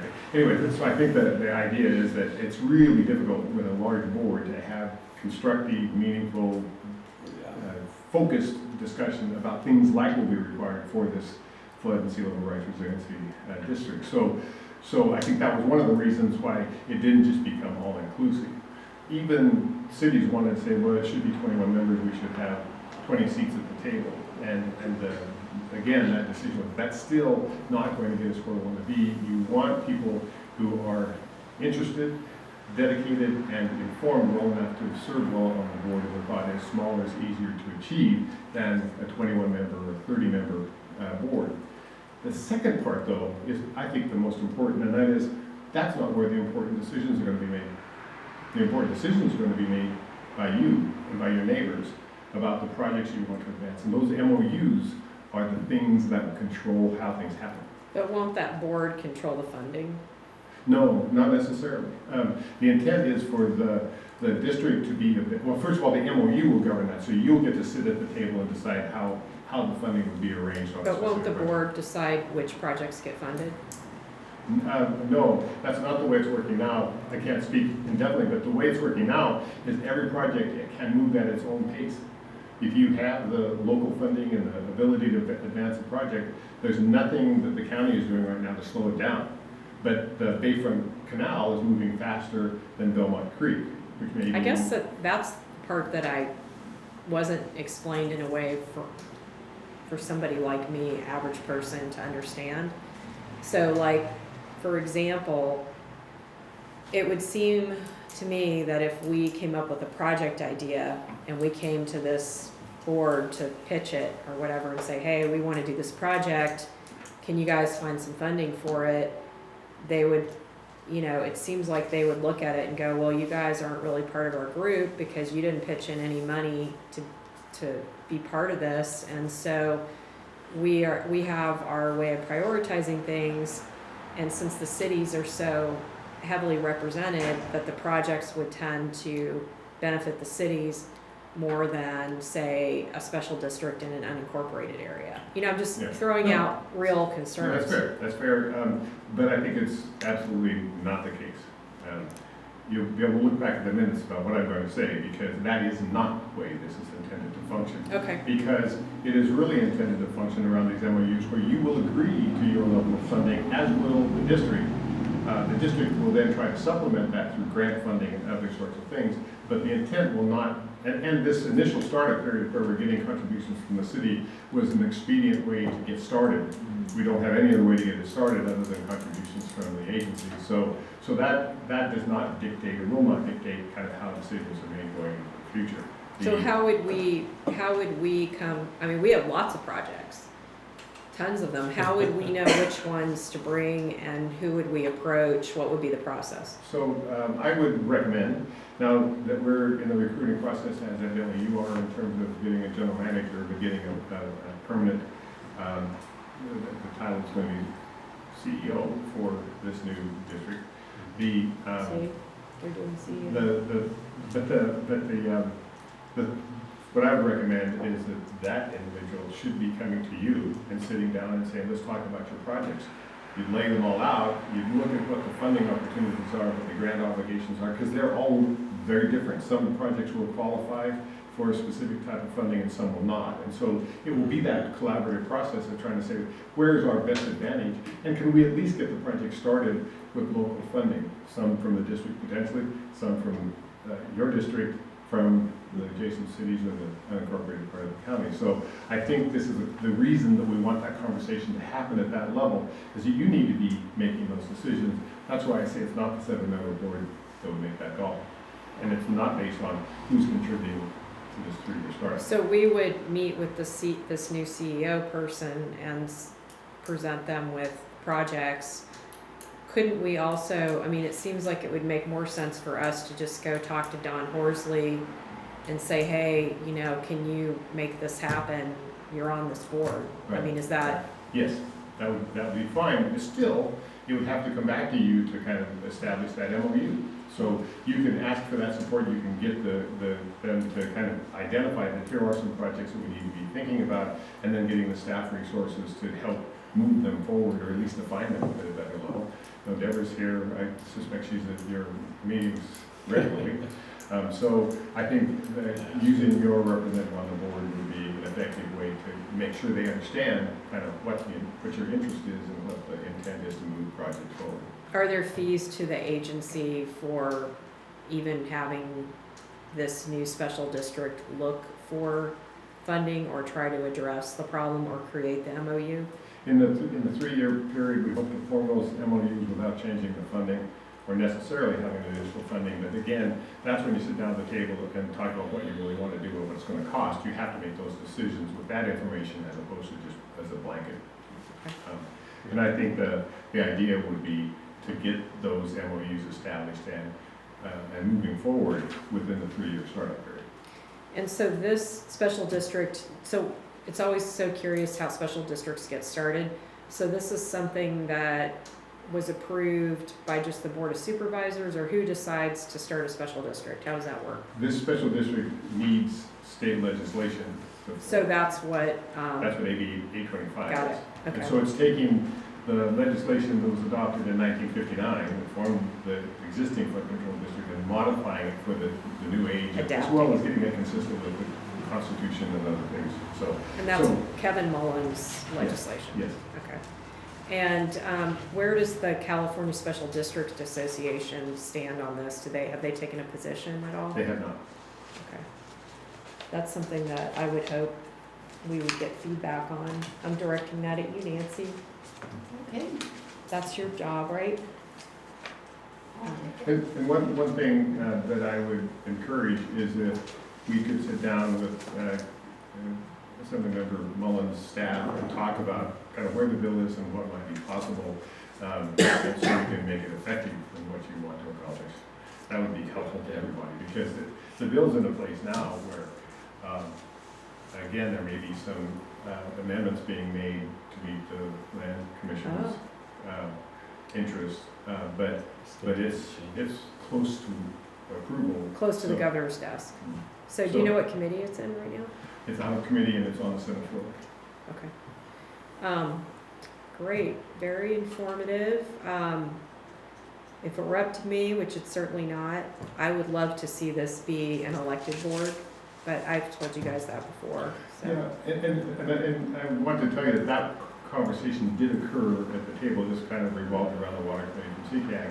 Yeah. It was one of the topics for discussion, and it was considered seriously as one of those options. And so it wasn't that it was disregarded, it was that your head starts to expand a little bit when you think, if you think about how many special districts there really are, and how many of them have an interest. Open Space District owns land along the bayside, SBWA, the JPA does. Every sewer plant on the bayside and yours on the coast side, it has an issue. And several of those are special districts. There are South South Coast, Municipal, Essex, San Mateo. So I think the issue is where does that head? And so instead of trying to aggregate it all into a board, we disaggregated it into MOUs. So you could deal with your projects and the things closest to you. Mhm. Mhm. This has been super informative. We really appreciate it. I really appreciate the invitation. Yeah. And if things move along, while I'm still in this role between now and the end of the calendar year, or between now and when they get a permanent CEO, I'm happy to come start that conversation with you, bring some county staff, and we could begin the conversation right away. We appreciate that. Yeah, thank you so much. Thank you all very much. Okay, does anybody need a break or anything? Well, good to keep going? Okay.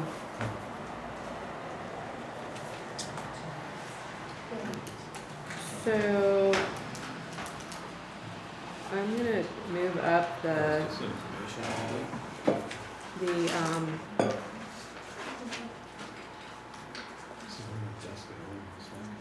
item 14, which is Harbor District Code of Ethics and Values. I think this has been on the agenda before. Mm-hmm. And I believe it was, if I recall correctly, Commissioner Chang Karali who wanted this to be put back on the agenda for a second time. So you were doing some research or something? I was doing some editing. So do you want to just is there a handout or something you want us to look at?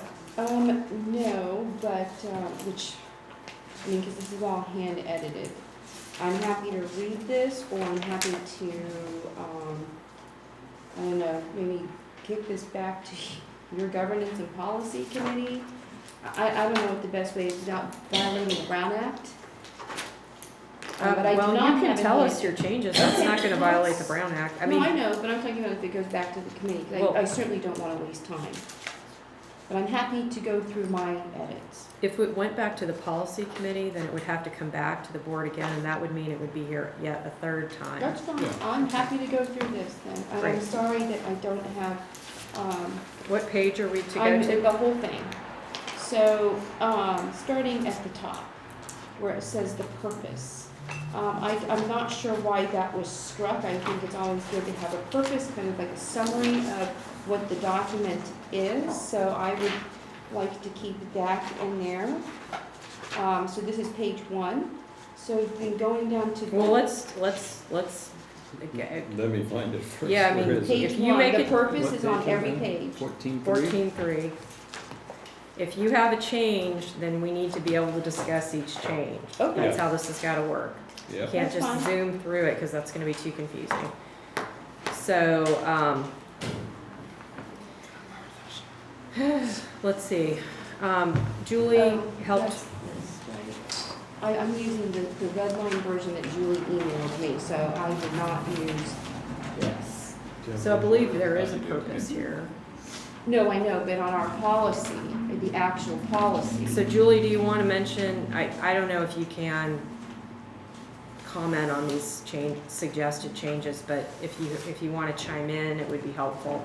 Well, so who made the red line changes, Julie or Kimberly? I made the red line changes and then talked to the committee about those red line changes. The purpose, it just seemed to duplicate some of the other information that was below. I was trying to make, the headings were taking up a lot of paper, so I basically was recommending that you got rid of the headings on all the extra pages, although that's not really showing up on the red line version, but it is showing on the clean version of that. It just was So I'm just for- fine with for- getting rid of the heading for subsequent pages, so long as there's a purpose somewhere. Because the first page that I'm seeing in the red line version deletes or strikes out the purpose, Mhm.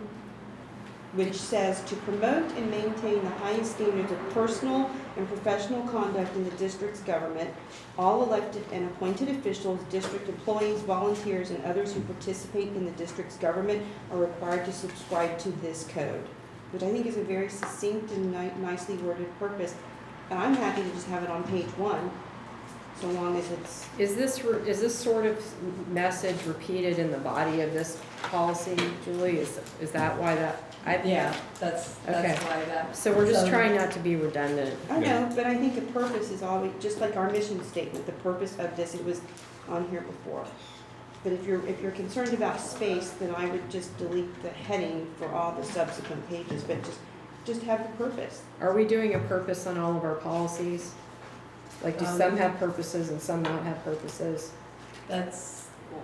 That's what's happening right now. So we're trying to And so move to not have the purpose there and just have this thing at the top that says what the name of the policy is, policy number, when it was approved, and then have the policy and not have a purpose of the policy. I If think you it's can't a tell good what- reminder. I think it's a good reminder to us to be ethical and abide by good governance rules, so. Okay, noted. What's Okay. next? The bottom of page 1, there are 3 bullets under goals of the code. Goals of the Code of Ethics and Values, I would like to add a 4th bullet that says, to promote good government and transparency to serve the public by adhering to all applicable laws, including but not limited to the California Brown Act, the California Fair Political Practices Commission statutes, and the California Government Code statutes. It's just a good reminder, I think. These are just the 3 examples, but of course, we would obviously be looking at U.S. laws and California, the other California laws in the criminal code. Just from a procedural standpoint, if there like a lot of these little nitpicky changes. This is not nitpicky, this is very substantive. I'm not saying it's not substantive, but this is not the right way to This is what you present just this. asked me to do. Yeah, but you could have provided this to us in advance, so we could have read it and done a side-by-side comparison, because how are we going to make sense out of this? I think we're gonna have to bring You were this. ready to do this earlier for another policy, so we can kick A this out. very and simple have- policy. This is not a very simple policy. Look at this thing. Y'all This is not wrote it. simple. You're right, that's why it took me a long So if time to edit this. Julie went through the trouble to redline it, so it's easy to see. You should provide your version so that we can read it. That's my input. And then we'll have to bring it back, because I don't think, Okay. does anybody, I mean, if you guys want to go through this, we can, but it is 9:15, I'm so. happy to make copies next time. I'm sorry I couldn't get them to you earlier. We bring it back. And we can bring it back, and I'll just make the copies that I have. And why don't you provide it in time for the policy committee, then we Well, I'm can. gonna bring it back to the board. That's fine, you can do that, but if you could provide it in time for the policy committee meeting, that would be For appreciated. what? If we're gonna be looking at this at the next board meeting? So that the policy committee has a chance to read it and make sense out of it. It would be nice if you could provide it. That way, it's gonna be a Okay. committee of the whole, everybody can come, they can chime in, they will have read it in advance. Yeah. It'll be great. When is the next, I'm sorry, when's the next meeting? The next Um, committee meeting? Do you remember, Debbie, when that meeting is Oh, I'm scheduled? sorry, the governance of policy? Yeah, September 12th at 4 p.m. Okay. Yep, I think for us to try to, that's fine. Does everybody agree on that, or does anybody want to do this differently? I'm just trying to I come don't up with a know what my solution. September 12th looks like, so I need to. Square? Yeah, Do I need a form, or can I just Oh. remember We could add the committee, comments can I make a before. comment? I think, is this you? Since it's a That's good. committee. That's John? Oh. Okay. Policy liaison. John, you're up. Ahead of time. Yeah, Oh, yeah. yeah. That could be good. I'd like to, I read over your policy suggestions. I noticed there was nothing in there about social media Oh, that's a and good point. and how people talk, or how commissioners talk about each other on social media and being truthful, things like that. You know, being careful about what they repost. For example, my family was actually a victim of a group that posted information that they claimed I had posted. They doxed my family. They outed my brother's address, my sister's address, and they basically told a lot of lies about me. And so I responded, tried to take them to court, and one of the commissioners here actually reposted a Facebook post where the person who attacked my family, I took them to court, and they then got a good lawyer who went to town and was trying to inflict as much damage as they could and pain on anybody, and in particular inflicting damage and pain on Sabina Brennan. And so this commissioner chose to use this attack against me and my family to score points. She implied that some sort of truth was going to be discovered because Commissioner Brennan was going to be deposed by the people who doxed my family.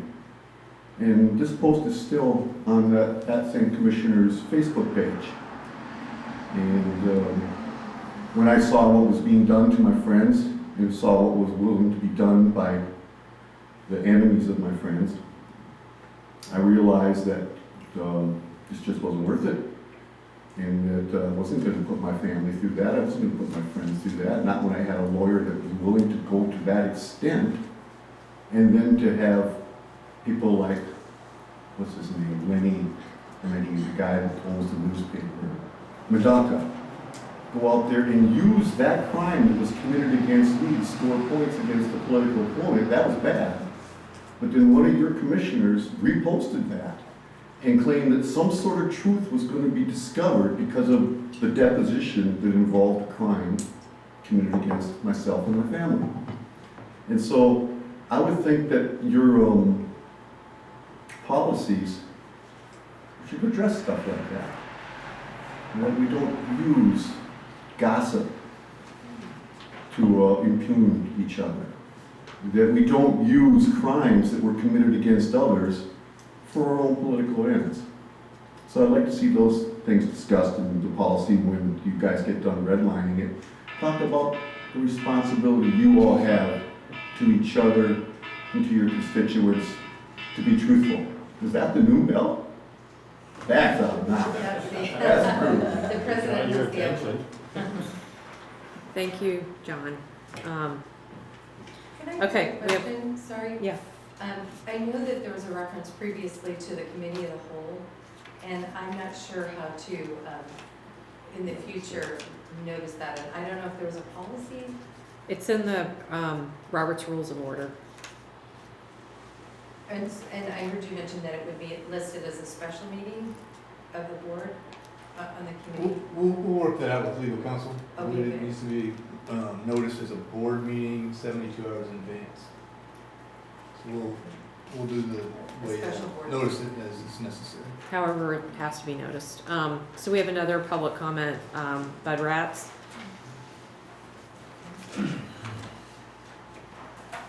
As a public member of the Governance and Policy Committee, this statement and this policy evolving down into the 8 core principles of Code of Ethics and Values is really about ethics and values, which are the primary concern of it. It's not about conduct per se and violation of specific rules that the district has many of. And the important thing about values is not only governing, this code of ethics is not only applied to the commissioners, it applies to the staff and everybody associated with the district. And if you want to communicate a code of ethics, it can't be voluminous and talk about the Brown Act and this thing, and you should not speed in the parking lot and blah, blah, blah. It's got to be simple. It's got to be direct. And it has to address those underlying important values of human nature. And so that's where I'm coming from. And it's, we could go on in terms if we go into a lot of detail and on, and this should be in and this should be out. And it really should be about, quote, behavior and respect of each other as human beings. Thank you, Bud.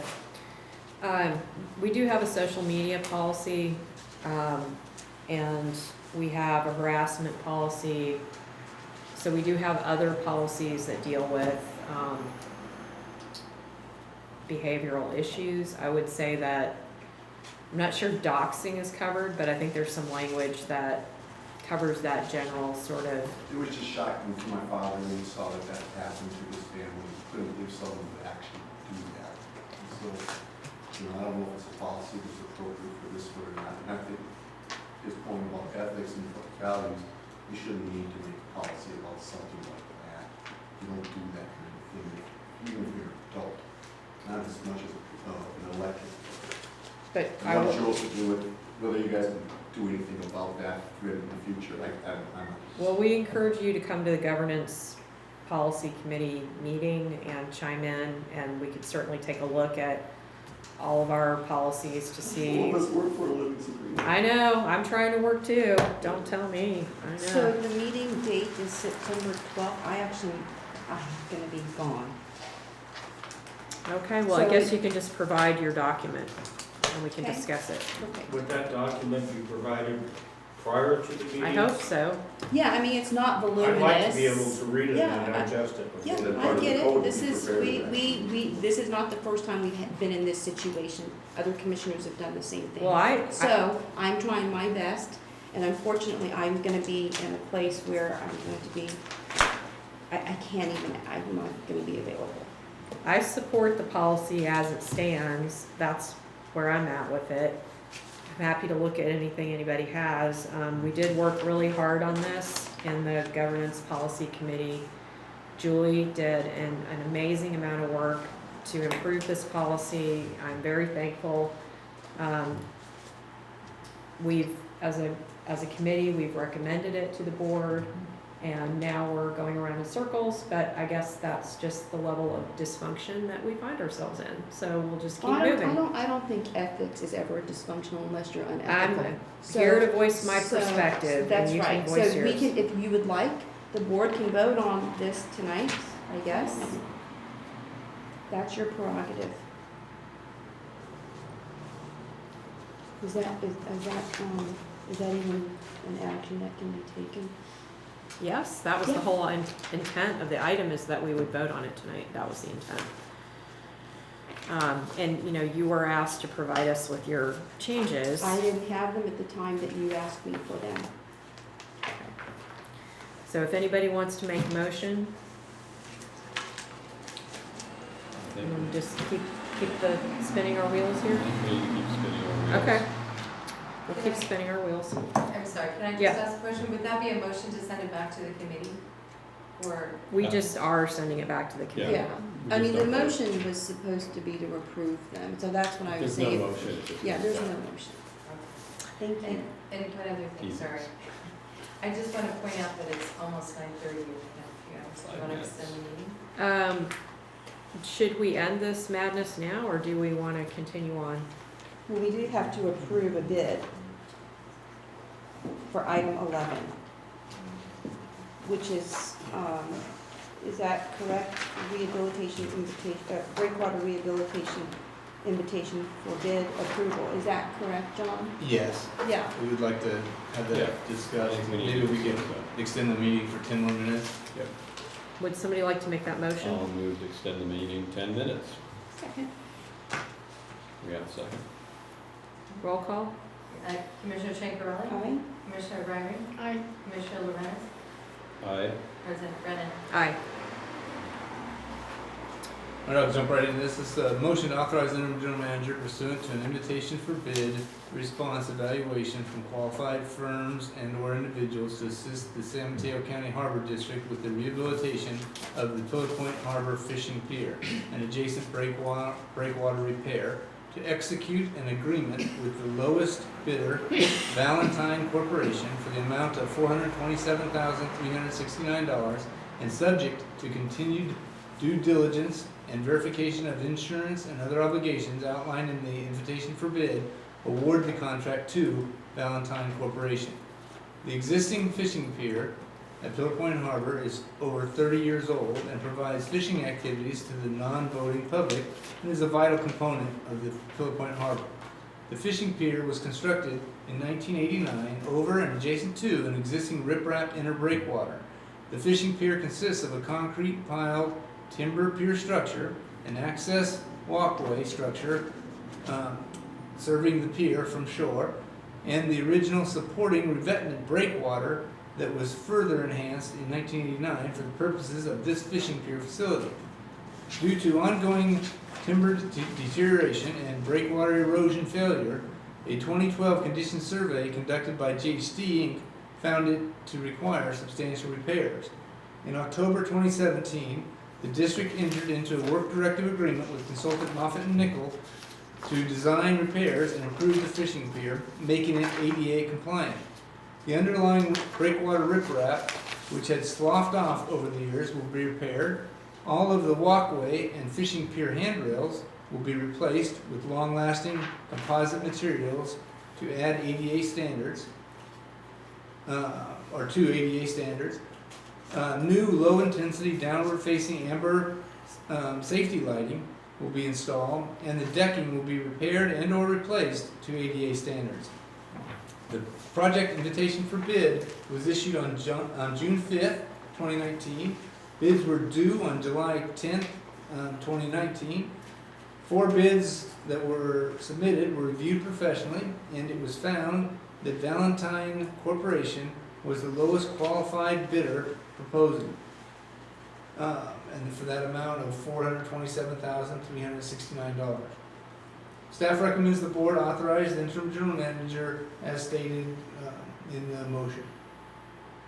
So to get I'll move to authorize the interim general manager pursuant to the IFB response evaluation to assist the Harbor District with the rehabilitation of the Pillar Point Harbor Fishing Pier and adjacent breakwater repair, to execute an agreement with the lowest bidder, Valentine Corporation, for the amount of $427,369, and subject to continued due diligence and verification of insurance and other obligations outlined in IFB, award the contract to Valentine Corporation. I'll second that. And I have a quick comment. I'd just like to comment that this is a very good project for the district. That pier is used by a wide variety of people day and night. It is dilapidated, and I'm sure that the public will be very appreciative of it. It serves a very diverse community. And this is a restoration, right? Not a replacement? Yes, just a rehabilitation. Rehabilitation, okay. Yeah. I agree with Ed on that. It's a So great project. next time we have to do something here, I think we need to look at height and making it higher here. Yeah, Moffitt & Nichol gave it, after this project complete, an additional 30 years of life. So agreed to look at, with all projects, the useful life and ensuring that, the sea level rise and landfill subsidence, et cetera, are taken into consideration. Great. Anything else? Okay. Do we vote? Commissioner Morales? Aye. Commissioner Chankelali? Aye. President Brennan? Aye. Commissioner Byring? Aye. There's also a second motion on here that's needed. Ooh. Approve and Oh, sorry. move to approve an increase in capital project appropriation of $427,369 for Pillar Point Harbor Fishing Pier ADA access walkway and adjacent breakwater rehabilitation. The project will be funded by available working capital. Can I get a second? Second. Any discussion? Okay, can we get a roll call? President Brennan? Aye. Commissioner Lorenz? Aye. Commissioner Byring? Aye. Commissioner Chankelali? Aye. What next? Let's do 12. Review of budgeted positions, approve amended planner, analyst position, description, approve deletion of project coordinator position, and approve addition of 2 deputy harbor master positions. And that is Julie. This staff report includes 3 recommended motions. They're to approve the amended planner analyst position, which has been updated to allow this position to receive overtime payments. All other positions under the Teamsters bargaining unit MOU are eligible for overtime. To delete the budgetary authority to hire a project coordinator. The funding will be used for one of the 2 deputy harbor master positions, and that position is not needed at this time. And then to add the 2 deputy harbor master positions. The recommended addition of the 2 positions and the elimination of the project coordinator will result in an additional cost of approximately $110,000 for salaries and benefits. This amount is expected to increase by 5% per year. The fiscal year 2019-20 operating budget salary, wages, and benefit category is estimated to be sufficient in this current fiscal year to cover this additional cost due to current position vacancies and the reduction in overtime costs. The current staffing levels at Pillar Point Harbor are not currently sufficient to cover the 24-hour, 7-day-a-week shifts. Employees have been working significant amounts of overtime to ensure that there are at least 2 deputy harbor masters on duty.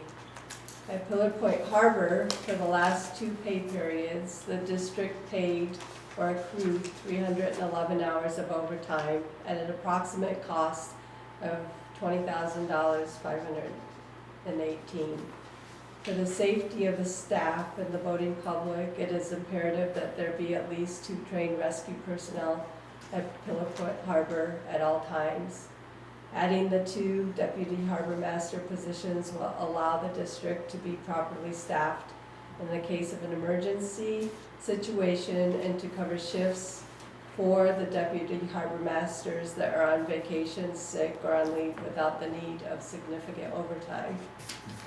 In addition, it ensures coverage that they will be better equipped to address issues related to the increase in harbor visitors and to address changes in federal, state, and local laws and regulations. Staff recommends approval. I'll move to approve the amended planner analyst position description, approve deletion of the project coordinator position, and approve addition of 2 deputy harbor master positions. I'll second that, but I do have a quick question. Does Oyster Point have these similar needs, or do we take a gauge on what kind of needs they have with regard to harbor master or deputy harbor master work? Or I don't know, so I know that they're busy here, but I don't know what it's like there.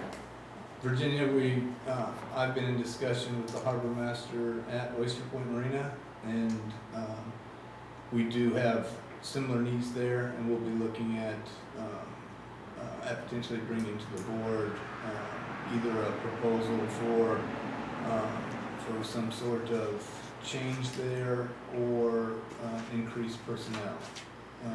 Staff at present are making do there, but we want to obviously ensure that Oyster Point Marina staff are watched out for as well.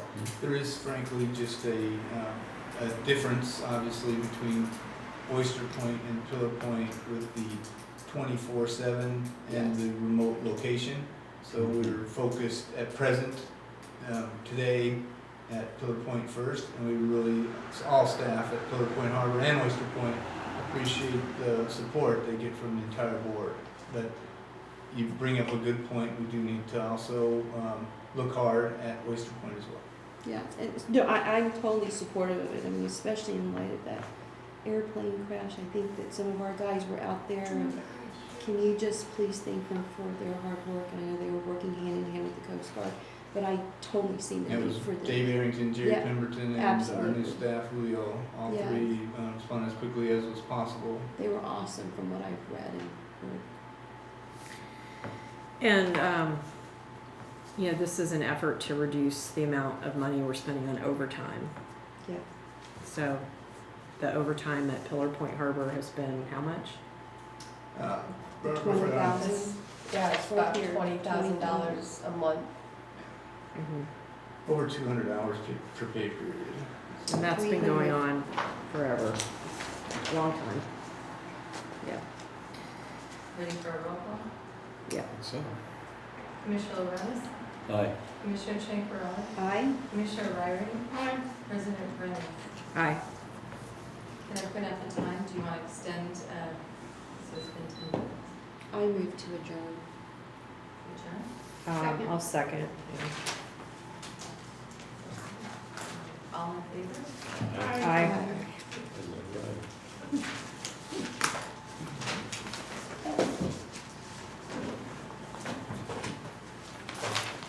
Does anybody know the story about the guy who crashed out there in the ocean? I understand that the feds are now investigating. You know, he crashed an airplane in Mexico 6 months ago. He claimed he'd been abducted by drug cartels and being held for ransom. The same guy? Same guy. Would